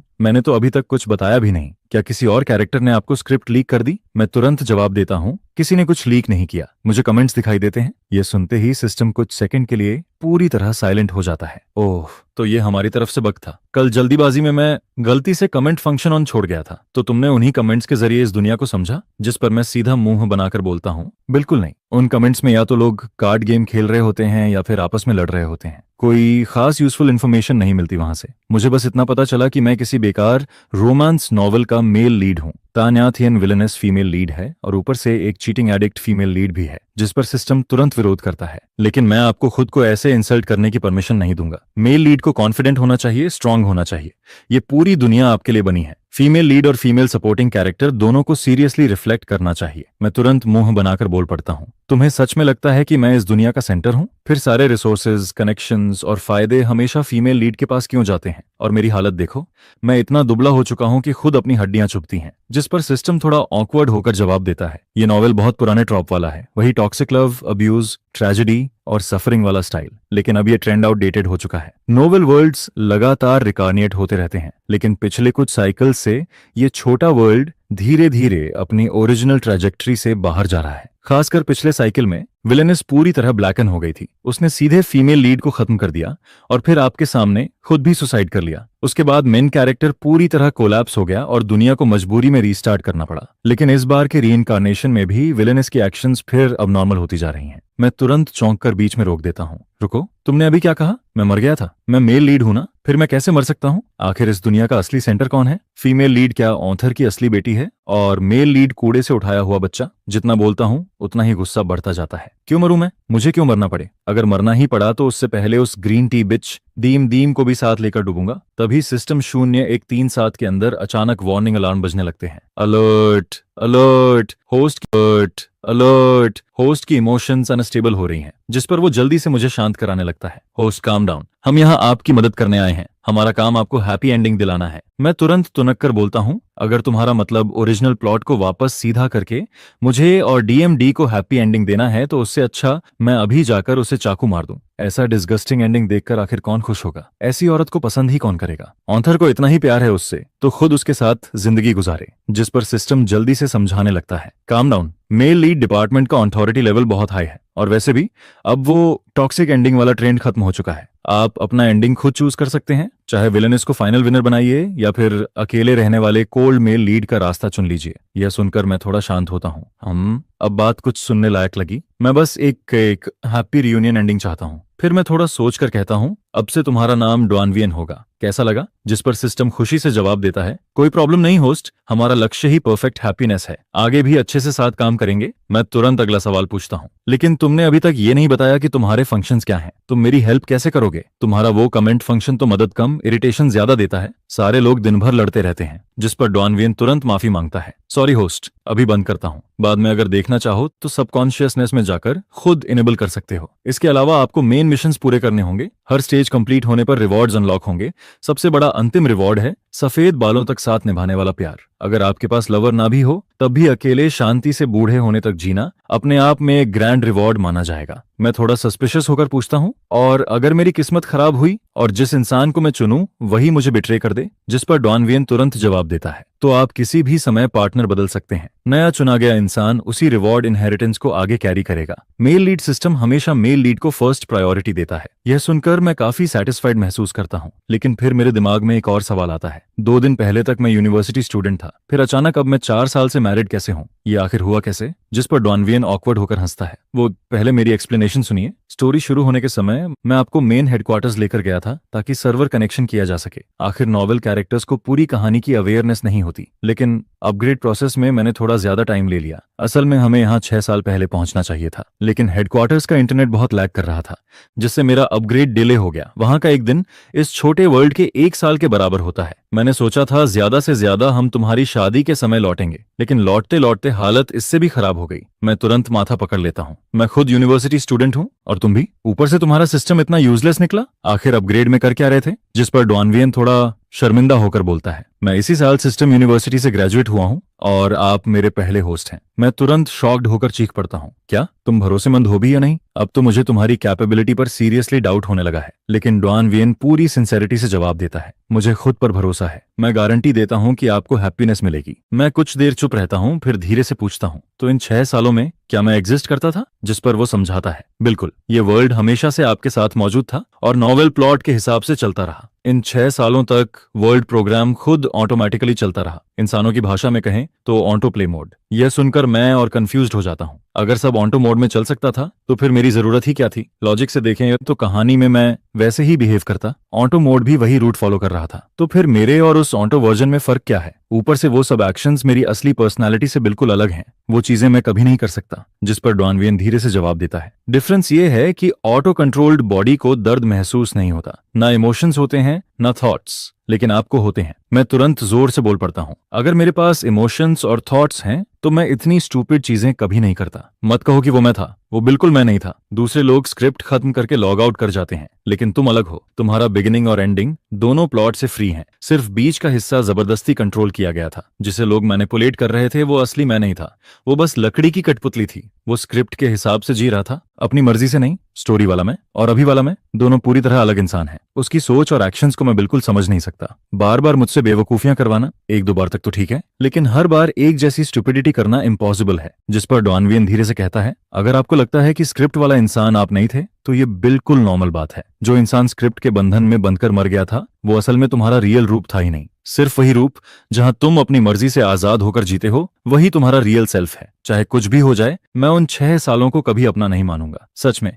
दिमाग पूरी तरह खराब हो गया था। मैं ऐसा बेहुदा काम कर ही नहीं सकता। सही याद आया, तुम्हारी एबिलिटी क्या है? मेरी एबिलिटी है टाइम को 3 बार पीछे घुमाना। अभी तुरंत मुझे 6 साल पहले वापस भेजो, हम मिशन को वहीं से शुरू करेंगे। जिस पर सिस्टम कहता है कि टाइम रिवाइंड सिर्फ थोड़े समय के लिए ही किया जा सकता है। ठीक है, तब फिलहाल इस स्किल को संभाल कर रखते हैं। वैसे मेन क्वेस्ट का नॉर्मल स्टेज क्या है? तुमने कहा ये मेन क्वेस्ट है, मतलब मेन क्वेस्ट के अलावा साइड क्वेस्ट भी होंगे, सही कहा ना? और क्या रिवॉर्ड में ब्लाइंड बॉक्स मिलता है? उसके अंदर क्या निकल सकता है? जिस पर वो जवाब देता है कि ये बात मुझे भी नहीं पता। साइड क्वेस्ट उन कैरेक्टर्स के हिसाब से ट्रिगर होंगे जिनसे तुम मिलोगे। उन्हें रैंडम तरीके से जारी किया जाएगा और तुम चाहो तो उन्हें कर सकते हो या इग्नोर भी कर सकते हो। यह सुनकर मुझे थोड़ा इंटरेस्ट आने लगता है। असल में इस प्रॉफिट वाले प्रोजेक्ट को जीतकर अपने हाथ में लेना सीधा मतलब था कि द फैमिली बाकी अनगिनत कंपनीज के बीच अपना रास्ता तोड़कर बाहर निकल आएगी। जिस पर उसी रात जब वीएनडीएन को टेंडर का रिजल्ट पता चलता है, वो खुद को वीएन कॉर्पोरेशन की बिल्डिंग के सबसे ऊपर वाले प्रेसिडेंट ऑफिस में बंद कर लेती है। पूरे फ्लोर पर उस समय सिर्फ वही अकेली मौजूद होती है। टेंडर रिजल्ट वाला ईमेल अभी भी कंप्यूटर स्क्रीन पर ठंडे तरीके से चमक रहा होता है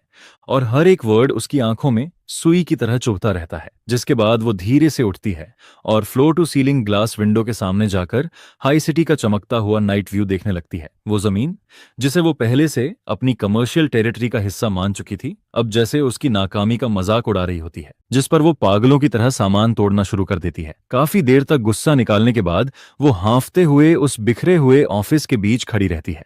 उसके लंबे बाल पूरी तरह बिखरे होते हैं और माथे पर पसीना जमा हो चुका होता है। तभी उसका फोन स्क्रीन अचानक चमकता है। कॉलर आईडी पर उसके फियांसे तेन्हात बाज का नाम दिखाई देता है, लेकिन वो कॉल उठाती नहीं, बस उस फ्लैश होते नाम को घूरती रहती है। उसकी आंखों में बेहद ठंडी और डरावनी डार्कनेस दिखाई देती है। 3 महीने पहले गवर्नमेंट प्रोजेक्ट जीतने के लिए और टी फैमिली से 500 मिलियन का इन्वेस्टमेंट हासिल करने के बदले वीएनडीएन ने टीएनएच एटीबीएच के साथ एक गैम्बलिंग एग्रीमेंट साइन किया था। प्रोजेक्ट के अंदर टी फैमिली को 15% शेयर्स मिलने थे और प्रोजेक्ट के बाहर अगले 3 सालों में उसे हर साल 20% इंटरेस्ट के साथ पूरा पैसा लौटाना था।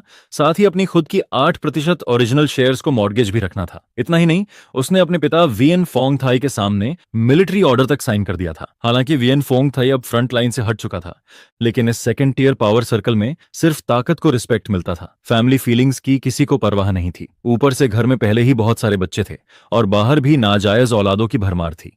इस बार वीएनडीएन की इतनी बुरी हार के बाद उसकी पोजीशन पूरी तरह हिल चुकी थी। अगली सुबह वीएनडीएनएम जबरदस्ती खुद को संभालती है और अपना मूड ठीक करने की कोशिश करती है। जिसके बाद वो खुद कुछ छोटी टेक कंपनी से कांटेक्ट करती है जिनके साथ पहले पार्टनरशिप की बात चल रही थी। फिर वो कुछ सेकेंडरी प्रोजेक्ट्स को आगे बढ़ाने लगती है ताकि शॉर्ट टर्म रिजल्ट्स दिखाकर अपने पिता का भरोसा वापस जीत सके। दोपहर होते ही तेनहात बाज के पिता तेचिन बिन्ह का कॉल आ जाता है, बिल्कुल वैसे ही जैसे उसने अंदाजा लगाया था। काफी देर तक दबाव डालने और ताने मारने के बाद कॉल खत्म हो जाता है, जिस पर वियन दीम के चेहरे की मुस्कान तुरंत गायब गायब हो जाती है और उसकी आंखें डरावनी ठंडक से भर जाती हैं। कुछ सेकंड बाद वो फोन को जोर से महंगी डेस्क पर दे मारती है। सच में गुस्से से फट जाऊंगी। अब हर कोई मौका देखकर मुझे लात मारना चाहता है क्या? दूसरी तरफ तन्हा थियन गवर्नमेंट प्रोजेक्ट हासिल करने के बाद पहले से भी ज्यादा बिजी हो चुकी होती है, लेकिन चाहे वो कितनी भी व्यस्त क्यों ना हो, हर घंटे बॉडीगार्ड से भेजी गई मेरी रिपोर्ट जरूर पढ़ती रहती है।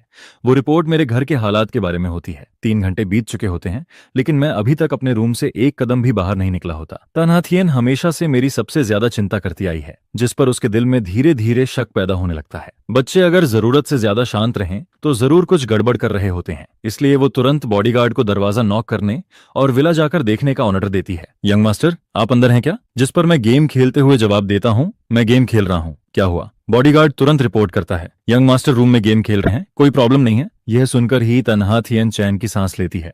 अगले कुछ दिनों तक दिन में तन्हा थियन कंपनी जाती रहती है और मैं घर पर बैठकर लगातार गेम खेलता रहता हूँ। बीच में मैंने बाहर जाने की कोशिश भी की, लेकिन हर बार तन्हा थियन ने साफ मना कर दिया और फिर रात होते ही हम दोनों उस गोल्डन चेन से बंध जाते हैं और एक बड़े बेड के दोनों किनारों पर 1 मीटर से ज्यादा दूरी पर सोते रहते हैं। सबसे बड़ी परेशानी ये थी कि जल्दी वेट बढ़ाने के लिए मुझे हर दिन एक्स्ट्रा मील्स खाने पड़ते थे, यहाँ तक कि सोने से पहले भी खाना पड़ता था। और जब मुझे वॉशरूम जाना होता तब भी तन्हा थियन को नींद से जगाना पड़ता, जिस पर आधी रात में बार बार उठने की वजह से उसकी स्लीप क्वालिटी लगातार खराब होती जाती है। कुछ समय बाद कंपनी के अंदर भी लोग चुपके चुपके गॉसिप करने लगते हैं कि मैंने उनकी कोल्ड सीईओ प्रिंसेस को पूरी तरह परेशान करके रख दिया है। उधर डीएनएम अपने पिता का भरोसा वापस पाने के लिए छोटी कंपनीज के साथ लगातार पार्टनरशिप्स करने में लगी रहती है। टेंडर हॉल में जब मैंने उसे बुरी तरह डांटा था और फिर उसके कॉल्स इग्नोर किए थे, तब वो काफी बेचैन हो गई थी, लेकिन उसे अब भी यही गलतफहमी थी कि आखिर में मैंने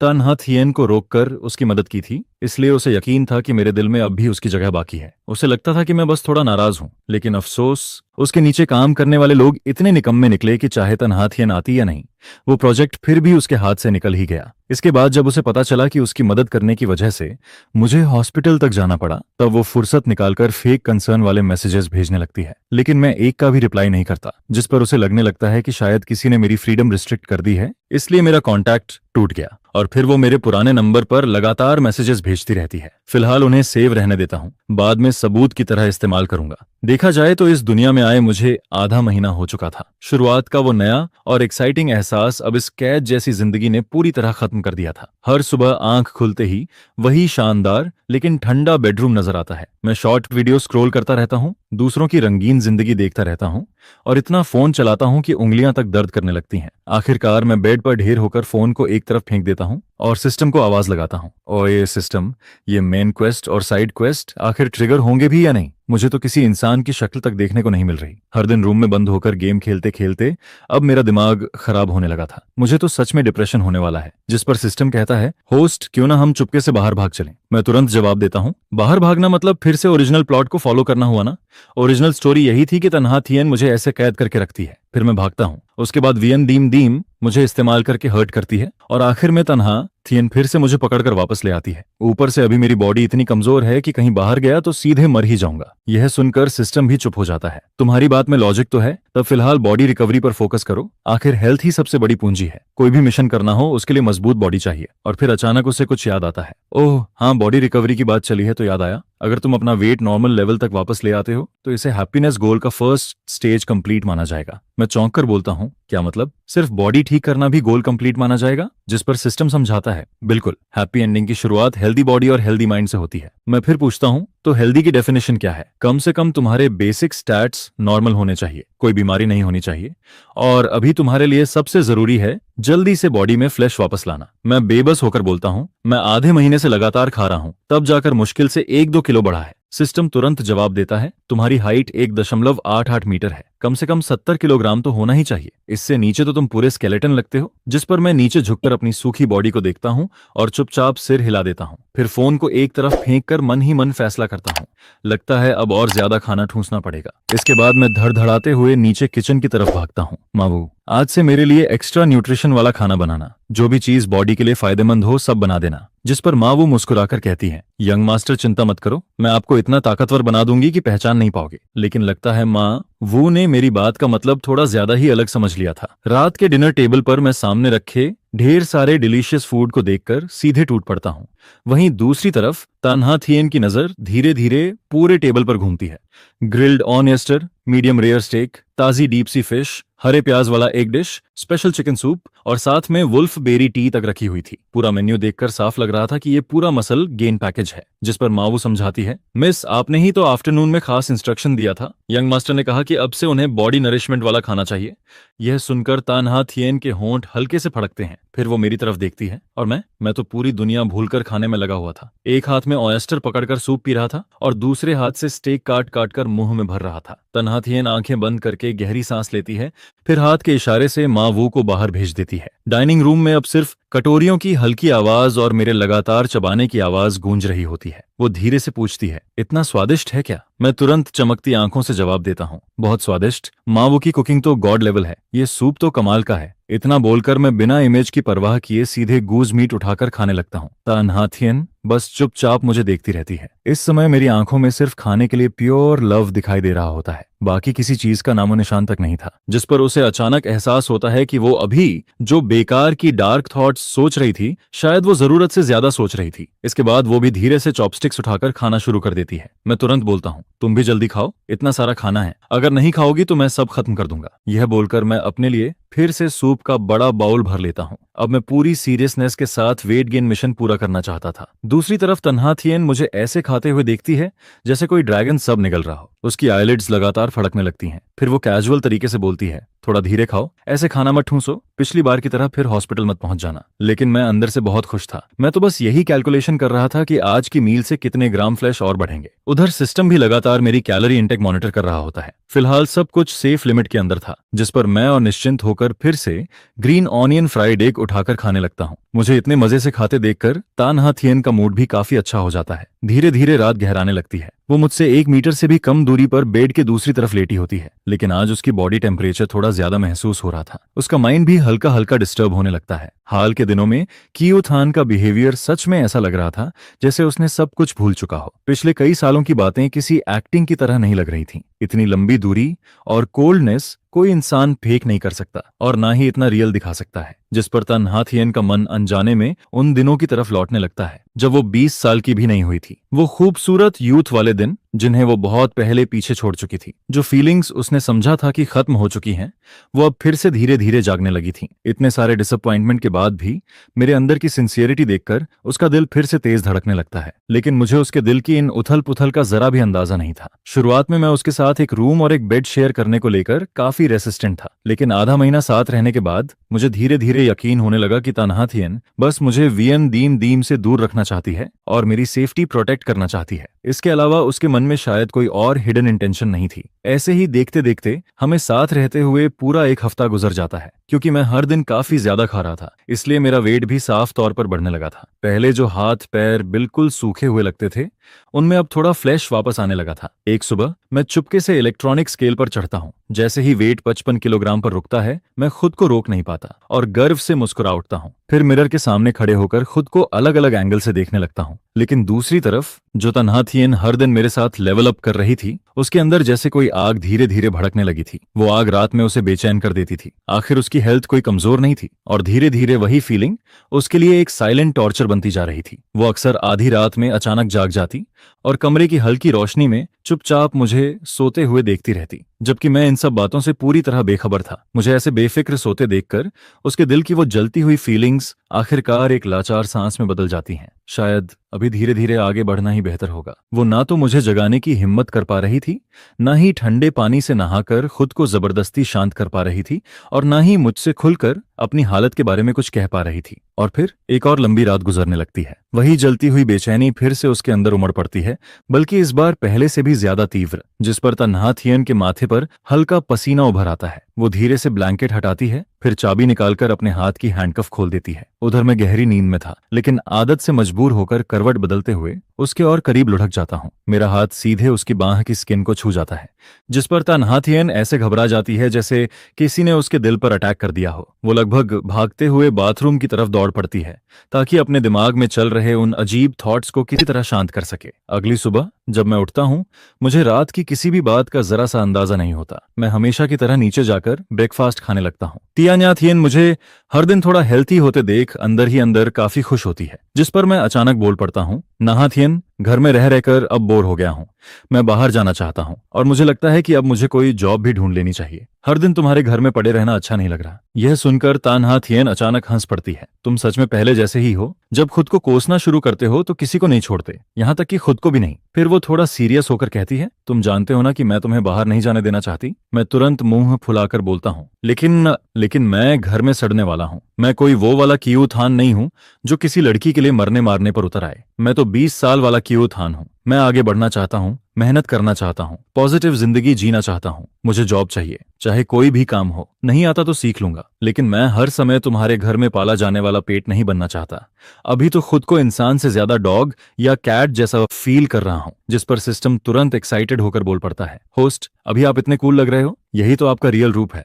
वो ओरिजिनल प्लॉट वाला इंसान आपका असली सेल्फ था ही नहीं। और फिर वो आगे बोलता है, देखो, नेटिजन्स भी आपकी तारीफ कर रहे हैं। आप बस अपनी जिंदगी खुद कंट्रोल करना चाहते हो। जरूरी नहीं कि बहुत आउटस्टैंडिंग बनो, लेकिन कम से कम अपने फैसले खुद लेने का हक तो हो। मैं मन ही मन सिर हिलाता हूँ। अभी मैं सबसे ज्यादा यही चाहता हूँ कि काम करूं, पैसे कमाऊं, सोसाइटी में वापस जाऊं, इंडिपेंडेंट बनूं और फिर से खुद जैसा इंसान बनूं। यह सुनकर तान्हा थियन कुछ सेकंड तक मुझे चुपचाप देखती रहती है।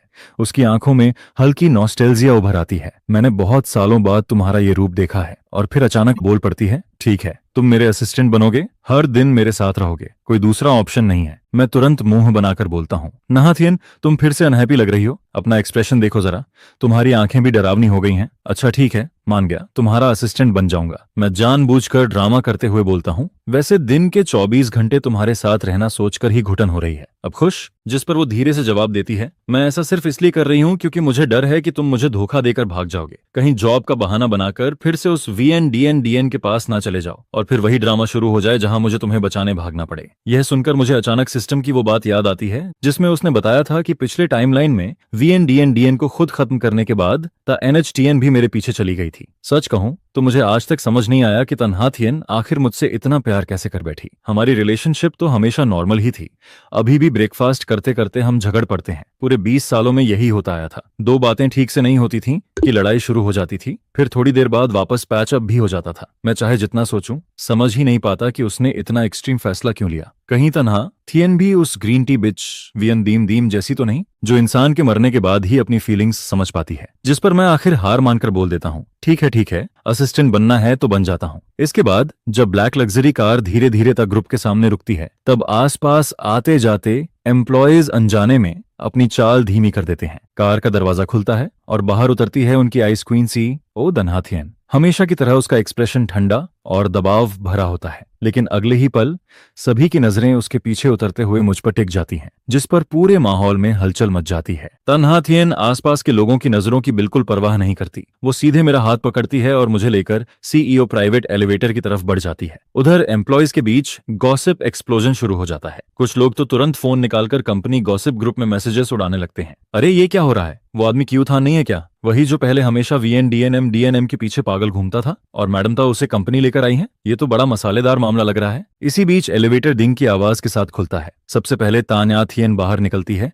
और मैं उसके पीछे पीछे चलता हूँ। टॉप फ्लोर के सारे एम्प्लॉयज तुरंत अपनी सीट पर सीधे बैठ जाते हैं, जिस पर तान्हा थियन सीधे बोलती है, मेरे ऑफिस में आओ। जी ताटोंग। असिस्टेंट चू तुरंत अपना गॉसिप वाला चेहरा समेटकर हमारे पीछे चल पड़ती है। गुड मॉर्निंग ताटोंग, आपने बुलाया? लेकिन तान्हा थियन के बोलने से पहले ही मैं एक्साइटेड होकर बोल पड़ता हूँ, सिस्टर चू, मेरे लिए भी एक डेस्क अरेंज कर दीजिए, आज से मैं भी यहाँ काम करूंगा। ये सुनकर असिस्टेंट चू पूरी तरह शॉक हो जाती है। उसे तो अपने कानों पर यकीन ही नहीं होता। जिस इंसान ने हमेशा कंपनी में प्रॉब्लम्स ही क्रिएट की थीं, वो आज खुद जॉब मांग रहा था। ये खबर किसी ब्रेकिंग न्यूज से कम नहीं थी। जिस पर वो कंफर्मेशन के लिए तान्हा थियन की तरफ देखती है और तान्हा थियन हल्के से सिर हिलाते हुए कहती है, मेरे ऑफिस में एक एक्स्ट्रा डेस्क लगवा दो। शुरुआत में इसे सिंपल वर्क दिया जाएगा। लेकिन मैं तुरंत विरोध करता हूँ, नहीं, मैं बाहर सबके साथ बैठकर काम करना चाहता हूँ। जिस पर तान्हा थियन बिना मुझे देखे ठंडे स्वर में बोलती है, जैसा मैंने कहा है वैसा करो। मेरी रिक्वेस्ट सीधा रिजेक्ट हो जाती है और जैसा मैंने पहले ही सोचा था, तान्हा थियन अब पूरी तरह डिक्टेटर बन चुकी थी। वो मुझे घूरते हुए वार्निंग देती है, अगर जॉब का बहाना बनाकर भागने की कोशिश की तो जिंदगी भर घर से बाहर कदम नहीं रख पाओगे। जिसके बाद मैं बाहर निकलता हूँ और तुरंत महसूस करता हूँ कि आसपास के सभी लोग मुझे घूर रहे हैं। हर किसी की आंखों में गॉसिप की चमक साफ दिखाई दे रही थी। कुछ सेकंड के लिए माहौल अजीब सा हो जाता है, लेकिन मैं ऐसा मुस्कुराता हूँ जैसे आखिरकार मुझे अपना ट्राइब मिल गया हो। फिर मैं खुद आगे बढ़कर सबसे फ्रेंडली टोन में बोलता हूँ, हेलो एवरीवन, जिस पर सब लोग घबराकर जवाब देते हैं, हेलो सर। मैं हंसते हुए कहता हूँ, अब से हम सब कॉलीग्स हैं, मैं बिल्कुल नया ऑफिस वर्कर हूँ, तो आगे गाइडेंस देना। जिस पर सब लोग जल्दी जल्दी सिर हिलाने लगते हैं, जी जरूर। और मैं ऐसे एक्टिंग करता हूँ जैसे मुझे उनकी क्यूरियस नजरों का जरा भी एहसास नहीं हो रहा। भीड़ की नजरें बहुत जल्दी मुझ पर नेचुरली सेट होने लगती हैं। सिर्फ कुछ कैजुअल बातें करने के बाद ही जो माहौल पहले काफी टेंस था वो काफी हद तक नॉर्मल होने लगता है, जिस पर वहां मौजूद एम्प्लॉयज आखिरकार अपनी गॉसिप वाली क्यूरियोसिटी कंट्रोल नहीं कर पाते और फिर धीरे धीरे टटोलते हुए पूछना शुरू करते हैं, सर अगर बुरा ना माने तो आपका और तातोंग का रिश्ता आखिर है क्या? मैं हल्के से आंखें झपकाता हूँ, जिस पर बिना रुके बहुत नेचुरल तरीके से जवाब देता हूँ, हम दोनों बचपन के दोस्त हैं और पुराने क्लासमेट्स भी। यह सुनकर सब लोग तुरंत समझ जाते हैं, ओह तो ये चाइल्डहुड फ्रेंड्स वाला मामला है, जिस पर सबके अंदर क्यूरियोसिटी और बढ़ जाती है कि आखिर ये मिस्टीरियस इंसान कौन है। तभी असिस्टेंट चू लॉजिस्टिक्स डिपार्टमेंट के लोगों को लेकर अंदर आता है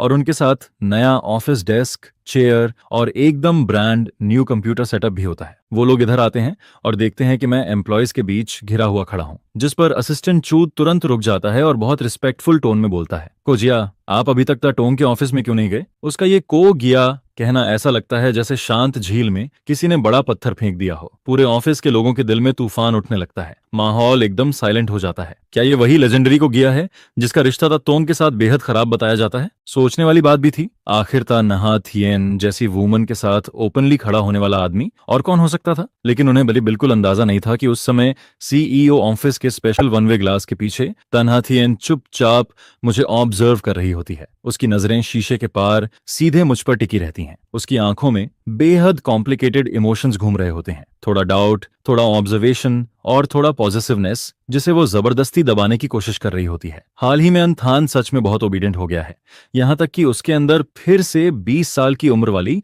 मिस्चीवियस एनर्जी और लाइवलीनेस वापस दिखने लगी है, लगभग परफेक्ट, बिना किसी फ्लॉ के, जिस पर तन्हा थियन मन ही मन सोचती है, हो सकता है ये उसकी और भी डेंजरस डिस्गाइज हो। मुझे जल्दी से उसकी कमजोरी ढूंढनी होगी और खुद उसके इस फेक मास्क को हटाना होगा। लेकिन अगले ही पल उसका दिल फिर सॉफ्टली कांप उठता है। लेकिन मैं सच में चाहती हूँ कि ये सब रियल हो, काश समय यहीं रुक जाए, काश अंदाज अंथान हमेशा ऐसा ही रहे। वो इंसान जो मुझ पर मुस्कुराता है, मुझसे बहस करता है और जब मैं उसे छेड़ती हूँ तब बस बेवकूफों की तरह हंस देता है। इसके बाद असिस्टेंट चू बहुत तेजी से मेरा पूरा वर्क स्पेस तैयार करवा देता है। न्यू जनरेशन वाला high and computer, office equipments, सब कुछ परफेक्टली सेट हो जाता है। अपना खुद का वर्किंग एरिया मिलने के बाद मैं बाहर से काफी प्रोफेशनल दिखने लगता हूँ। पूरी सुबह मैं कंप्यूटर स्क्रीन के सामने सीरियस बनकर बैठा रहता हूँ, कभी माथा सिकोड़कर सोचता हूँ, कभी कीबोर्ड पर टक टक टाइपिंग करता हूँ। देखने में ऐसा लगता है जैसे बहुत बड़ा एक्सपर्ट हूँ, लेकिन अंदर की हालत कुछ और ही होती है। डॉनविन, ये रिपोर्ट आखिर कहना क्या चाहती है? ये नंबर्स रिप्रेजेंट क्या कर रहे हैं और ये डॉक्यूमेंट फॉर्मेट कैसे अलाइन करते हैं? मैं इसे ठीक करता हूँ और ये और अगली हो जाता है। आखिर स्कूल में किसी ने ये सब सिखाया ही नहीं था, मैंने जिंदगी में कभी ऑफिस वर्क किया ही नहीं था। यहाँ तक कि इस VLVT नाम को देखकर भी मुझे क्रिंज फील होने लगता है। कलर कॉम्बिनेशन भी आंखें खराब करने वाला था, जिस पर मैं सेल्फ रिलायंस वाला प्रिंसिपल अपनाता हूँ। पहले सीक्रेटली फोन निकालकर गूगल सर्च करता हूँ, जो चीज बिल्कुल समझ नहीं आती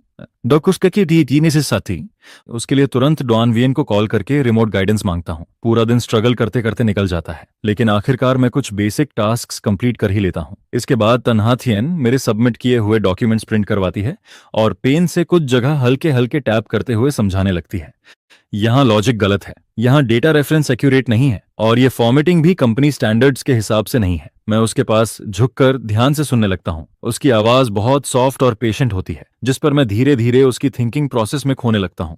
उसे प्रॉब्लम्स एनालाइज करते, एडिट करते और सॉल्यूशन निकालते देख मैं भी उसकी तरह सोचना सीखने लगता हूँ। धीरे धीरे बाहर शाम होने लगती है, तभी ठीक 5 बजे ऑफिस की छुट्टी वाली बेल बजती है। 1 सेकंड पहले तक मैं डीप कंसंट्रेशन में था, लेकिन अगले ही पल ऐसा लगता है जैसे किसी ने एनर्जी इंजेक्शन लगा दिया हो। मेरी आंखें चमक उठती हैं। मैं लाइटनिंग स्पीड से फाइल सेव करता हूँ, कंप्यूटर शट डाउन करता हूँ और एकदम स्मूथ मूवमेंट में खड़ा हो जाता हूँ। हो गया। मैं खुशी से बाहर भागने ही वाला होता हूँ कि तभी तन्हा थियन पीछे से बोलती है, अंथन तुम रिवाइज्ड रिपोर्ट वापस नहीं लोगे? जिस पर मैं बिना पीछे मुड़े जवाब देता हूँ, कल कंटिन्यू कर लूंगा, लेबर लॉ में लिखा है काम खत्म मतलब घर जाओ। मैं सीधे बाहर निकलने लगता हूँ और पीछे एम्प्लॉयज मुझे एडमिरेशन भरी नजरों से देखते रहते हैं।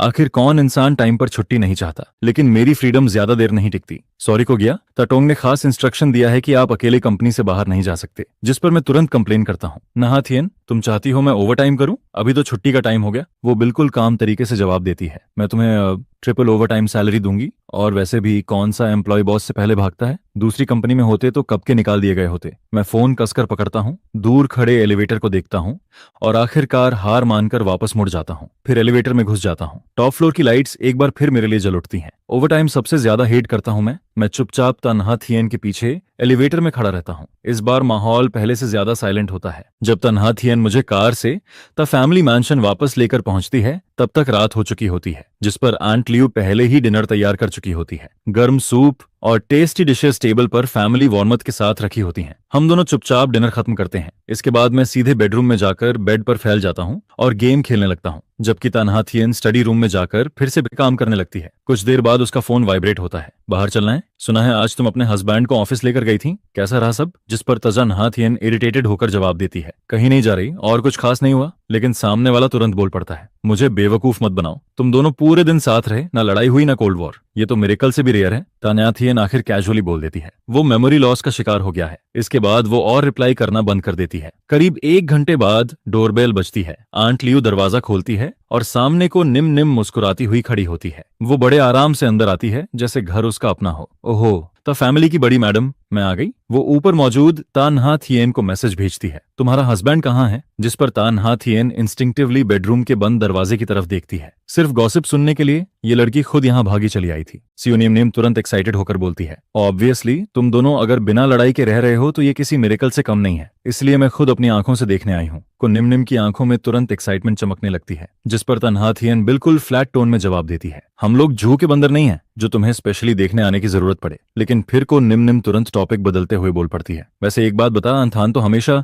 उस वियन दीम दीम के पीछे पागल रहता था ना, फिर अचानक इतनी जल्दी पर्सनालिटी चेंज कैसे हो गई? कहीं फिर से तुझे बेवकूफ तो नहीं बना रहा? पहले वाला क्यूथान सच में वियन दीम दीम के लिए बहुत तमाशे कर चुका था। जिस पर को निम निम तन्हा थियन की बेस्ट फ्रेंड होने के नाते कई बार उसके साथ बैठकर शराब पीकर दुख बांट चुकी थी। वो सब याद करके आज भी उसके अंदर हल्का डर बैठा हुआ था। यह सुनकर तन्हा थियन की आंखों में बहुत हल्की सॉफ्टनेस उभरती है। उसे मेमोरी लॉस हो गया है। लेकिन कौ निम निम तुरंत मुंह बनाकर बोलती है, छोड़ना, पिछली बार भी उसने फेक मेमोरी लॉस का ड्रामा करके तुझे सॉफ्टन करने की कोशिश की थी, इस बार शायद एक्टिंग अपग्रेड कर ली होगी। जिस पर तन्हा थियन धीमे से जवाब देती है, इस बार सच में मेमोरी लॉस हुआ है, उसे अब वीएन डीएन डीएन कौन है ये तक याद नहीं। सो नियम नियम फिर भी सस्पिशियस होकर बोलती है, कहीं एक्टिंग स्किल्स इंप्रूव हुई हो तो? नाथियन, इस बार दोबारा ट्रैप मत हो जाना। उसकी बात खत्म भी नहीं होती कि तभी ऊपर सेकंड फ्लोर से डोर खुलने की आवाज आती है। दोनों एक साथ ऊपर देखते हैं। मैं घर के कैजुअल कपड़ों में आराम से बाहर निकलता हूँ। रेलिंग के सहारे खड़े होकर नीचे देखता हूँ। मेरी आंखों में थोड़ा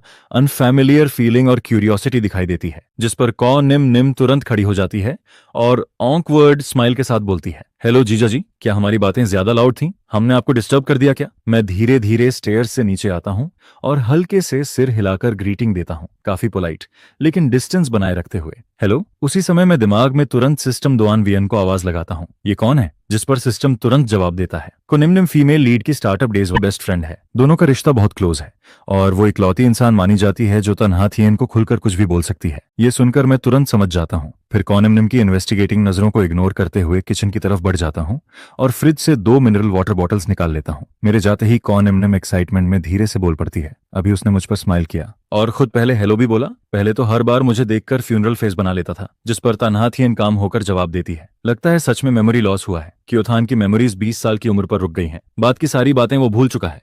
सोनियम नेम तुरंत खुश होकर बोलती है, ये तो सेलिब्रेशन वाली बात है, चल बाहर चलते हैं, कुछ ड्रिंक्स लेते हैं, आज मैं ट्रीट दूंगी। तन्हा थियन कुछ सेकंड के लिए चुप रह जाती है, फिर धीरे से सिर हिलाती है, ठीक है। जिस पर कॉ निम निम तुरंत टीजिंग स्माइल के साथ बोलती है, अभी से हस्बैंड की चिंता शुरू हो गई? नाथियन, कहीं तू फिर से उससे प्यार तो नहीं करने लगी? लेकिन तानहाथियन उसकी बात इग्नोर कर देती है। वो मास्टर बेडरूम के दरवाजे तक जाती है और धीरे से नॉक करती है। अंदर से मेरी थोड़ी लेजी आवाज आती है, आ जाओ। दरवाजा खुलते ही मैं सोफा पर पैर चढ़ाकर बैठा होता हूँ। उंगलियां फोन स्क्रीन पर तेजी से चल रही होती हैं। गेम में सिचुएशन काफी इंटेंस लग रही होती है। स्क्रीन की लाइट मेरे फोकस्ड साइड फेस पर पड़ रही होती है, जैसे मैं पूरी तरह अपनी दुनिया में खो गया हूँ। जिस पर तन्हाथियन धीरे से बोलती है, क्यूथान, मैं को निम निम के साथ थोड़ी ड्रिंक्स के लिए बाहर जा रही हूँ, शायद देर हो जाए। मैं बिना सिर उठाए जवाब देता हूँ, हाँ हाँ जाओ ना, मैंने तुम्हें किसी गोल्डन डॉग चेन से बांधकर थोड़ी रखा है। मेरे ये बोलते ही तन्हा थियन का शरीर हल्का सा स्टिफ हो जाता है। वो बात जैसे सीधा उसके दिल में चुभ जाती है। वो कुछ कहना चाहती है लेकिन सारे शब्द गले में अटक जाते हैं। आखिर में सिर्फ एक बिटर साइलेंस बचता है। वो मुझे काफी देर तक देखती रहती है, फिर धीरे से दरवाजा बंद करके बाहर चली जाती है। इसके बाद दोनों एक बार में पहुंचती हैं। चारों तरफ डिम लाइट्स, लाउड म्यूजिक और शराब की स्मेल फैली हुई होती है। तन्हा थियन बिना कुछ बोले लगातार 2 स्ट्रॉन्ग ड्रिंक्स खत्म कर देती है, जिस पर को निम निम तुरंत घबरा जाती है। अरे धीरे, तुझे क्या हो गया? लेकिन तीसरा ग्लास आते ही तन्हा थियन उसे भी एक ही सांस में खत्म कर देती है। फिर धीरे से बोलती है, क्या मैं उसे जरूरत से ज्यादा स्पॉइल कर रही हूँ? जिस पर को निम निम तुरंत जवाब देती है, तू उसे प्रोटेक्ट कर रही है। पहले जब भी तू उसे खुला छोड़ती थी वो सीधे VNDN के पास भाग जाता था और फिर ढेर सारी प्रॉब्लम्स क्रिएट करता था। हर बार आखिर क्लीनअप तुझे ही करना पड़ता था। अब उसे मेमोरी लॉस हुआ है, सिचुएशन क्लियर नहीं है, इसलिए ज्यादा केयरफुल रहना जरूरी है। अगर फिर कुछ हो गया तो? लेकिन तन्हा थियन धीमी आवाज में बोलती है, उसे बंधा हुआ रहना पसंद नहीं तो मत बांध, लेकिन खुद को भी मत तोड़। तन्हा थियन बस एम्बर कलर ड्रिंक को ग्लास में घूमते हुए देखती रहती है, फिर धीरे से बोलती है, लेकिन अब वो प्रॉब्लम्स क्रिएट नहीं कर रहा, कम से कम थोड़ी शांति तो है। सोनियम नियम धीरे से समझाती है, फीलिंग्स को फोर्स नहीं कर सकते, धीरे धीरे सब ठीक होगा। लेकिन तन्हा थियन जैसे उसकी बात सुन ही नहीं रही होती। वो फिर खुद के लिए एक और ग्लास भर लेती है, जिस पर कौन निम निम हेल्पलेस होकर सिर हिला देती है। उसे समझ आ जाता है कि आज रात उसे ड्रिंकिंग पार्टनर बनना ही पड़ेगा। दोनों की ब्यूटीफुल अपीयरेंस पहले से ही बार में काफी अटेंशन खींच रही होती है। ज्यादा देर नहीं गुजरती कि एक लंबा आदमी ड्रिंक लेकर उनके पास आकर बैठ जाता है। वो मुस्कुराते हुए बोलता है, हेलो ब्यूटीफुल लेडीज, अकेले शराब पीना बोरिंग नहीं लगता? क्या मैं ज्वाइन कर सकता हूँ? जिस पर कौन निम निम पोलाइट तरीके से बोलती है, सॉरी मेरी फ्रेंड मैरिड है। लेकिन वो आदमी शेमलेस स्माइल के साथ जवाब देता है, मैरिड होने से फ्रेंडशिप थोड़ी रुक जाती है। वैसे भी मैडम का मूड ठीक नहीं लग रहा, थोड़ा बात कर लेते हैं। इस बार तन्हा थियन खुद कोल्ड वॉइस में बोलती है, मैं शादीशुदा हूँ। उस आदमी की स्माइल थोड़ी स्टिफ हो जाती है। उसकी नजर तन्हा थियन की खाली रिंग फिंगर पर जाती है। फिर वो प्रोवोकेटिव टोन में बोलता है, लगता है हस्बैंड से फाइट हुई है? देखिए, कभी कभी खुद को फ्री छोड़ देना चाहिए। क्या पता इस वक्त आपका हस्बैंड भी कहीं और मजे कर रहा हो। वैसे भी आपने वेडिंग रिंग भी उतार दी है, इतना सीरियस होने की क्या जरूरत? लाइफ छोटी है, एंजॉय करना चाहिए। उसी समय दूसरी तरफ मैं ऑनलाइन गेम में दोस्तों के साथ माइक ऑन करके खेल रहा होता हूँ। हम लोग एनिमी डुओ को इतना टॉर्चर कर रहे होते हैं कि वो ऑलमोस्ट रोने की हालत में पहुंच जाते हैं। तभी अचानक बिना वार्निंग के मुझे जोरदार छींक आती है। छी, मैं नाक रगड़ते हुए बड़बड़ाता हूँ, कौन याद कर रहा है मुझे? वापस बार में तन्हा थियन के आसपास का टेम्परेचर अचानक फ्रीजिंग लेवल तक गिर जाता है। वो आदमी की तरफ बर्फ जैसी ठंडी नजरों से देखती है। दफा हो जाओ। उसकी टेरिफाइंग ऑरा देखकर वो आदमी डर के मारे तुरंत भाग जाता है, जिस पर को निम निम राहत की सांस लेती है। लेकिन अगले ही पल वो नोटिस करती है कि तन्हा थियन लगातार अपनी राइट हैंड की रिंग फिंगर को देख रही है। वहां कुछ भी नहीं था। उनकी शादी शुरू से ही फेक मैरिज थी। पहले वाला क्यूथान उससे प्यार नहीं करता था और शायद फ्यूचर में भी नहीं करेगा। यही रियलाइजेशन उसके दिल को किसी स्ट्रॉन्ग अल्कोहल से भी ज्यादा जला रही थी। इसके बाद तन्हा थियन लगातार एक के बाद एक ड्रिंक खत्म करती रहती है। को निम निम उसे देखकर बेहद परेशान हो जाती है, लेकिन उसे समझ नहीं आता कि क्या बोले। आखिर जब तन्हा थियन काफी ड्रंक हो जाती है तब को निम निम हार मानकर अपने लोगों को बुलाती है ताकि इस ड्रंक बॉस लेडी को सेफली घर पहुंचाया जा सके। रात का अंधेरा धीरे धीरे गहराने लगता है जब ड्राइवर तन्हा थियन को सहारा देकर कार से नीचे उतारता है। ठंडी रात की हवा उसके चेहरे से टकराती है, जिस पर उसका दिमाग थोड़ा क्लियर होने लगता है।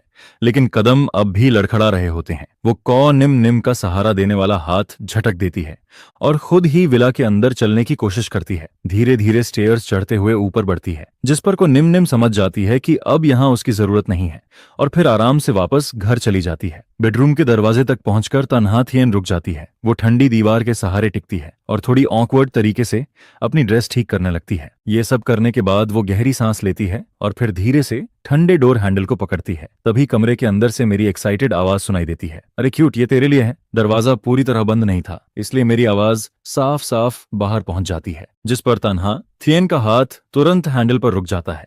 ऐसा लगता है जैसे उसके पूरे शरीर का खून उसी पल जम गया हो और अगले ही सेकंड उबलते हुए सिर तक चढ़ गया हो। बार में उस आदमी की कही बातें अचानक उसके दिमाग में फिर से गूंजने लगती हैं, जैसे कोई शाप सच हो गया हो। उसके मन में तुरंत एक हॉरिफाइंग थॉट जन्म लेता है। क्यूथान ने कभी मेमोरी लॉस नहीं खोया था, वो हमेशा उसे धोखा दे रहा था। 20 साल वाले इनोसेंट लड़के जैसा बिहेवियर, वो सॉफ्ट एक्सप्रेशंस, वो ओबीडियंट एक्ट्स, ये सब बस केयरफुली बुना हुआ झूठ था, और शायद जहां उसकी नजर नहीं पहुंचती वहां कियू थान अब भी वीएन दीम दीम से सीक्रेटली कांटेक्ट में था, यहां तक कि उसे इतने प्यार से क्यूट कहकर बुला रहा था। सालों से तन्हा थियन अपने सपनों में काउंटलेस बार कियू थान को पुकारती रही थी। वो हमेशा चाहती थी कि एक दिन कियू थान भी उसे इतने प्यार से बुलाए, लेकिन उसने कभी नहीं बुलाया, एक बार भी नहीं। और अब वही शब्द वो किसी दूसरी औरत के लिए इस्तेमाल कर रहा था, जिस पर तन्हा थियन के अंदर जेलसी और शराब का नशा मिलकर खौलने लगता है।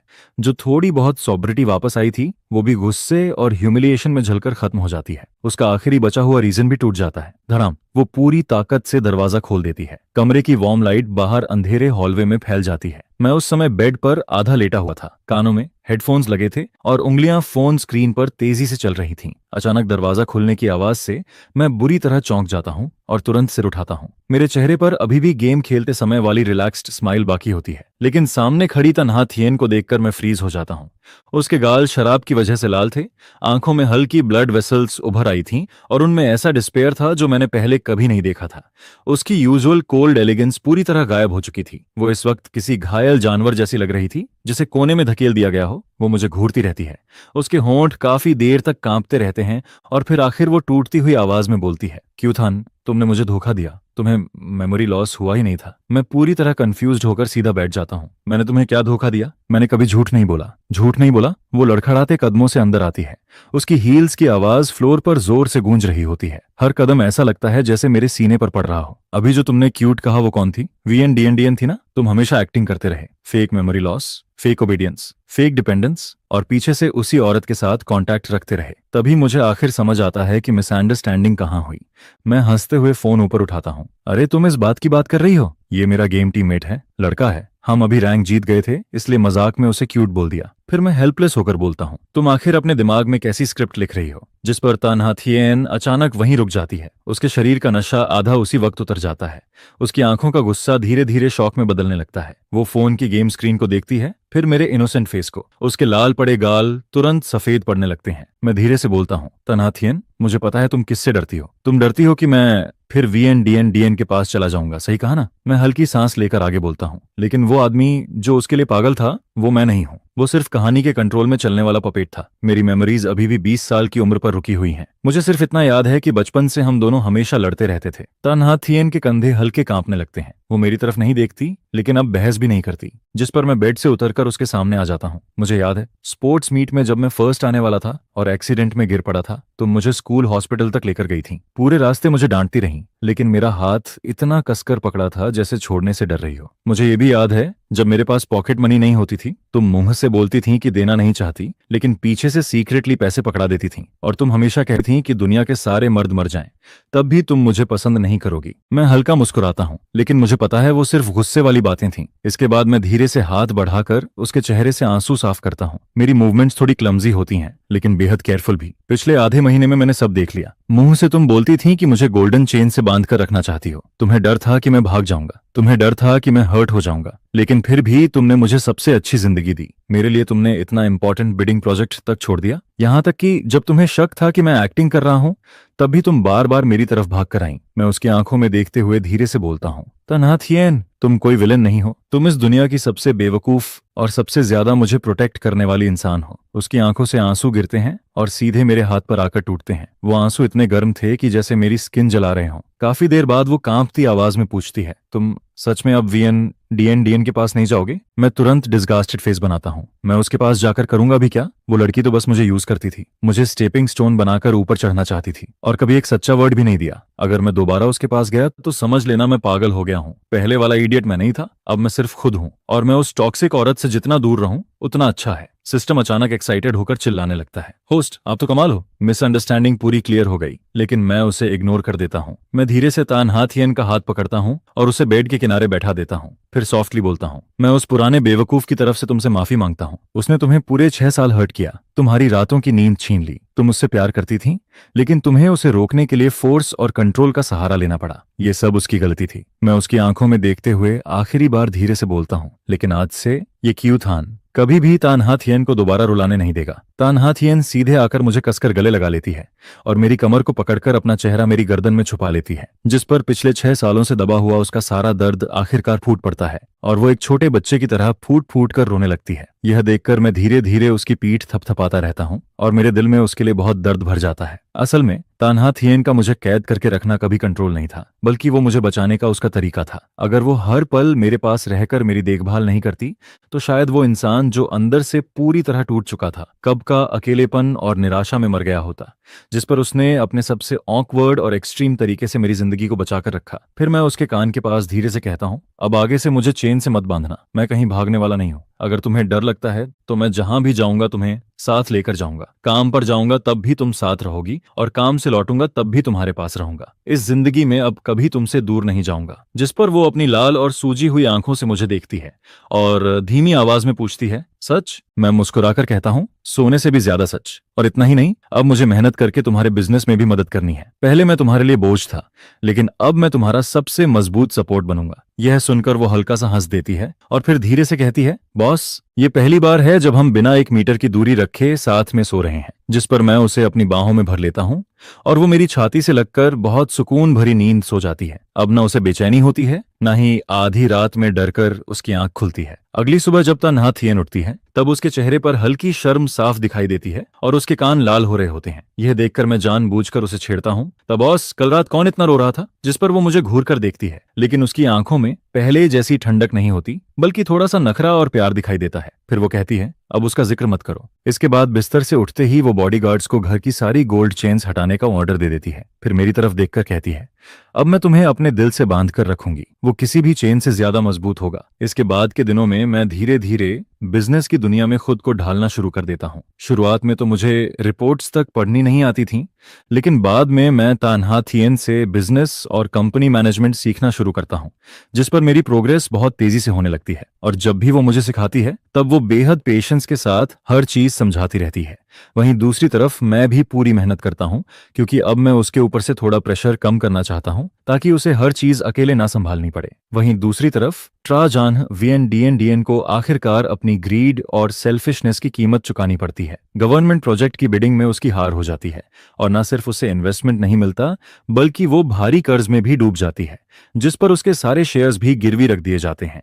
उसका पिता वैसे ही बेटियों को पसंद नहीं करता था और जैसे ही उसने वीएनडीएनडीएन को पूरी तरह फेल होते देखा, उसने तुरंत कंपनी की सारी पावर उससे छीन ली और बाकी बच्चों को कंट्रोल दे दिया, जिस पर वीएनडीएनडीएन को हर कोई छोड़ने लगता है। उसका पुराना ग्लैमरस जीवन पूरी तरह खत्म हो जाता है और आखिर में उसे चुपचाप अपना सामान लेकर हाई सिटी छोड़ना पड़ता है। अब उसके पास वापस खड़े होने का भी कोई मौका नहीं बचता। जब मुझे ये खबर मिलती है तब मैं बस हल्का सा मुस्कुरा देता हूँ और अपनी बाहों में बैठी लड़की को और कसकर पकड़ लेता हूँ, क्योंकि उसका यह अंजाम उसी के एक्शंस का रिजल्ट था, इसमें किसी और की गलती नहीं थी। कुछ समय बाद जब को निम फिर से ता फैमिली के घर आती है तब वो मुझे और तानहा थियन को साथ में सोफा पर बैठे देखती है। मैं उसके लिए फ्रूट्स छीलकर खिला रहा होता हूँ और वो मैं कंधे पर सिर रखकर डॉक्यूमेंट्स पढ़ रही होती है, जिस पर दोनों का ये पीसफुल सीन देखकर को निम के मुंह की चाय लगभग बाहर निकल जाती है। फिर वो जोर से कहती है, हे भगवान क्यूथान, तुम्हारा यू टर्न तो कमाल का निकला। पहले तुम्हारी आंखों में सिर्फ वो ट्राजान वीएन डीएन दिखाई देती थी और अब तुम्हारी नजरों में सिर्फ हमारी नहा थियन है। यह सुनकर तानहा थियन हल्के से उसे मारती है, लेकिन उसके होंठों पर मुस्कान बनी रहती है। फिर वो कहती है, फालतू बातें मत करो। जिस पर मैं तानहा थियन का हाथ पकड़कर बहुत सीरियस होकर कहता हूँ, पहले मैं सच में अंधा था, लेकिन अब मुझे साफ दिखाई देने लगा है कि आखिर कौन वो इंसान है जिसे मुझे सबसे ज्यादा चेरिश करना चाहिए। तभी अचानक सिस्टम की आवाज आती है, होस्ट, स्टेज 1 मिशन पूरी तरह कंप्लीट हो चुकी है। आपकी बॉडी हेल्थ अब स्टैंडर्ड लेवल पर पहुंच चुकी है। स्टेज 2 मिशन अनलॉक हो चुकी है। रिवॉर्ड बॉक्स भेज दिया गया है। कंग्रेचुलेशंस, अब आप दोनों हस्बैंड वाइफ एक दूसरे के दिल को बिना बोले समझ पाएंगे और आगे कभी कोई मिसअंडरस्टैंडिंग नहीं होगी। इसके बाद समय धीरे धीरे आगे बढ़ने लगता है। मेरा वजन भी वापस नॉर्मल होने लगता है और मैं पहले की तरह कमजोर और हड्डियों का ढांचा नहीं दिखता। अब मेरा पूरा शरीर एनर्जी से भरा रहता है और पर्सनैलिटी भी पहले से ज्यादा कॉन्फिडेंट हो जाती है। वहीं दूसरी तरफ मेरा और तानहा थियन का रिश्ता रिश्ता भी दिन ब दिन और गहरा होता जाता है।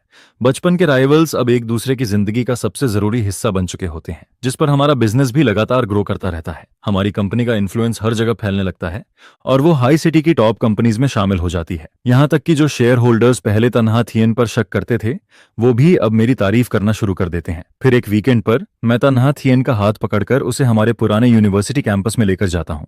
हम दोनों फेमिलियर रास्तों पर चलते रहते हैं और आसपास घूमते स्टूडेंट्स को देखकर ऐसा लगता है जैसे हम फिर से अपने 20 साल वाले दिनों में लौट आए हों। जिस पर मैं अचानक रुक जाता हूं और सीरियस होकर तान्हा थिएन की आंखों में देखने लगता हूं। फिर मैं एक घुटने पर बैठता हूं और अपनी जेब से एक डायमंड रिंग निकाल लेता हूं। इसके बाद मैं उससे कहता हूं, ये रिंग मैंने अपनी पहली कमाई से खरीदी है। जब हम 20 साल के थे तब तुमने मुझे पकड़कर इस लंबे रास्ते पर आगे बढ़ाया था, और अब 26 साल की उम्र में मैं तुम्हारा हाथ पकड़कर पूरी जिंदगी तुम्हारे साथ चलना चाहता हूं। हमारी पिछली शादी गुस्से, मजबूरी और एक्सीडेंट की वजह से हुई थी, लेकिन अब मैं तुमसे दोबारा शादी करना चाहता हूं क्योंकि मैं सच में तुमसे प्यार करता हूं। क्या तुम मुझसे शादी करोगी? यह सुनते ही तन्हा थिएन की आंखें आंसुओं से भर जाती हैं और वो जोर से सिर हिलाकर कहती है, मैं तैयार हूं। जिस पर मैं उसके हाथ में वो डायमंड रिंग पहना देता हूं और फिर खड़े होकर उसे कसकर गले लगा लेता हूं। फिर मैं उसके कान में धीरे से कहता हूं, अब हमारी जिंदगी में कोई राइवलरी नहीं होगी, अब सिर्फ मैं और मेरी वाइफ होंगे। इस जिंदगी में हम कभी एक दूसरे का साथ नहीं छोड़ेंगे, हमेशा साथ बूढ़े होंगे। तभी सिस्टम की आखिरी आवाज सुनाई देती है, होस्ट, फाइनल मिशन कंप्लीट हो चुकी है। ग्रैंड रिवॉर्ड साथ में बूढ़े होना एक्टिवेट हो चुका है। आपको और तन्हा थिएन को जिंदगी भर खुशी और शांति मिले। जिस पर मैं अपनी वाइफ को बाहों में भर लेता हूं और मेरा दिल पूरी तरह सेटिस्फैक्शन से भर जाता है। पहले मुझे लगता था कि मैं इस नॉवेल की दुनिया में बस एक पपेट हूं जिसकी डेस्टिनी पहले से तय हो चुकी है और जो धीरे धीरे सिर्फ ट्रेजेडी की तरफ बढ़ रहा है। लेकिन अब मुझे समझ आ चुका था कि अगर इंसान अपने दिल को मजबूत रखे और सच्चे प्यार की कदर करे तो वो किसी भी बंधन से बाहर निकल सकता है और अपनी पसंद की जिंदगी जी सकता है। तन्हा थिएन ने 6 साल तक चुपचाप मेरी रक्षा की, सिर्फ इसलिए ताकि असली मैं एक दिन वापस लौट सके, और अब मैं अपनी बाकी पूरी जिंदगी उसकी हर तकलीफ, हर इंतजार और हर दर्द का जवाब अपने प्यार और साथ से देना चाहता हूँ। कई शांत रातों में जब मैं तन्हा थिएन को अपने पास चैन से सोते हुए देखता हूँ, तब मैं धीरे से उसके माथे को चूम लेता हूँ। इस जिंदगी में तुमसे शादी करना कियू थान की सबसे बड़ी खुशकिस्मती थी। बाकी पूरी जिंदगी में तूफान भी तुम ही रहोगी, सुकून भरे दिन भी तुम ही रहोगी, मिल्की वे भी तुम ही रहोगी, शान और दौलत भी तुम ही रहोगी, और मेरे दिल की गहराई में छुपी सारी सॉफ्टनेस भी सिर्फ तुम ही रहोगी। फिर मेरी नजरें जहां भी जाएंगी वहां मुझे सिर्फ और सिर्फ तुम ही दिखाई दोगी।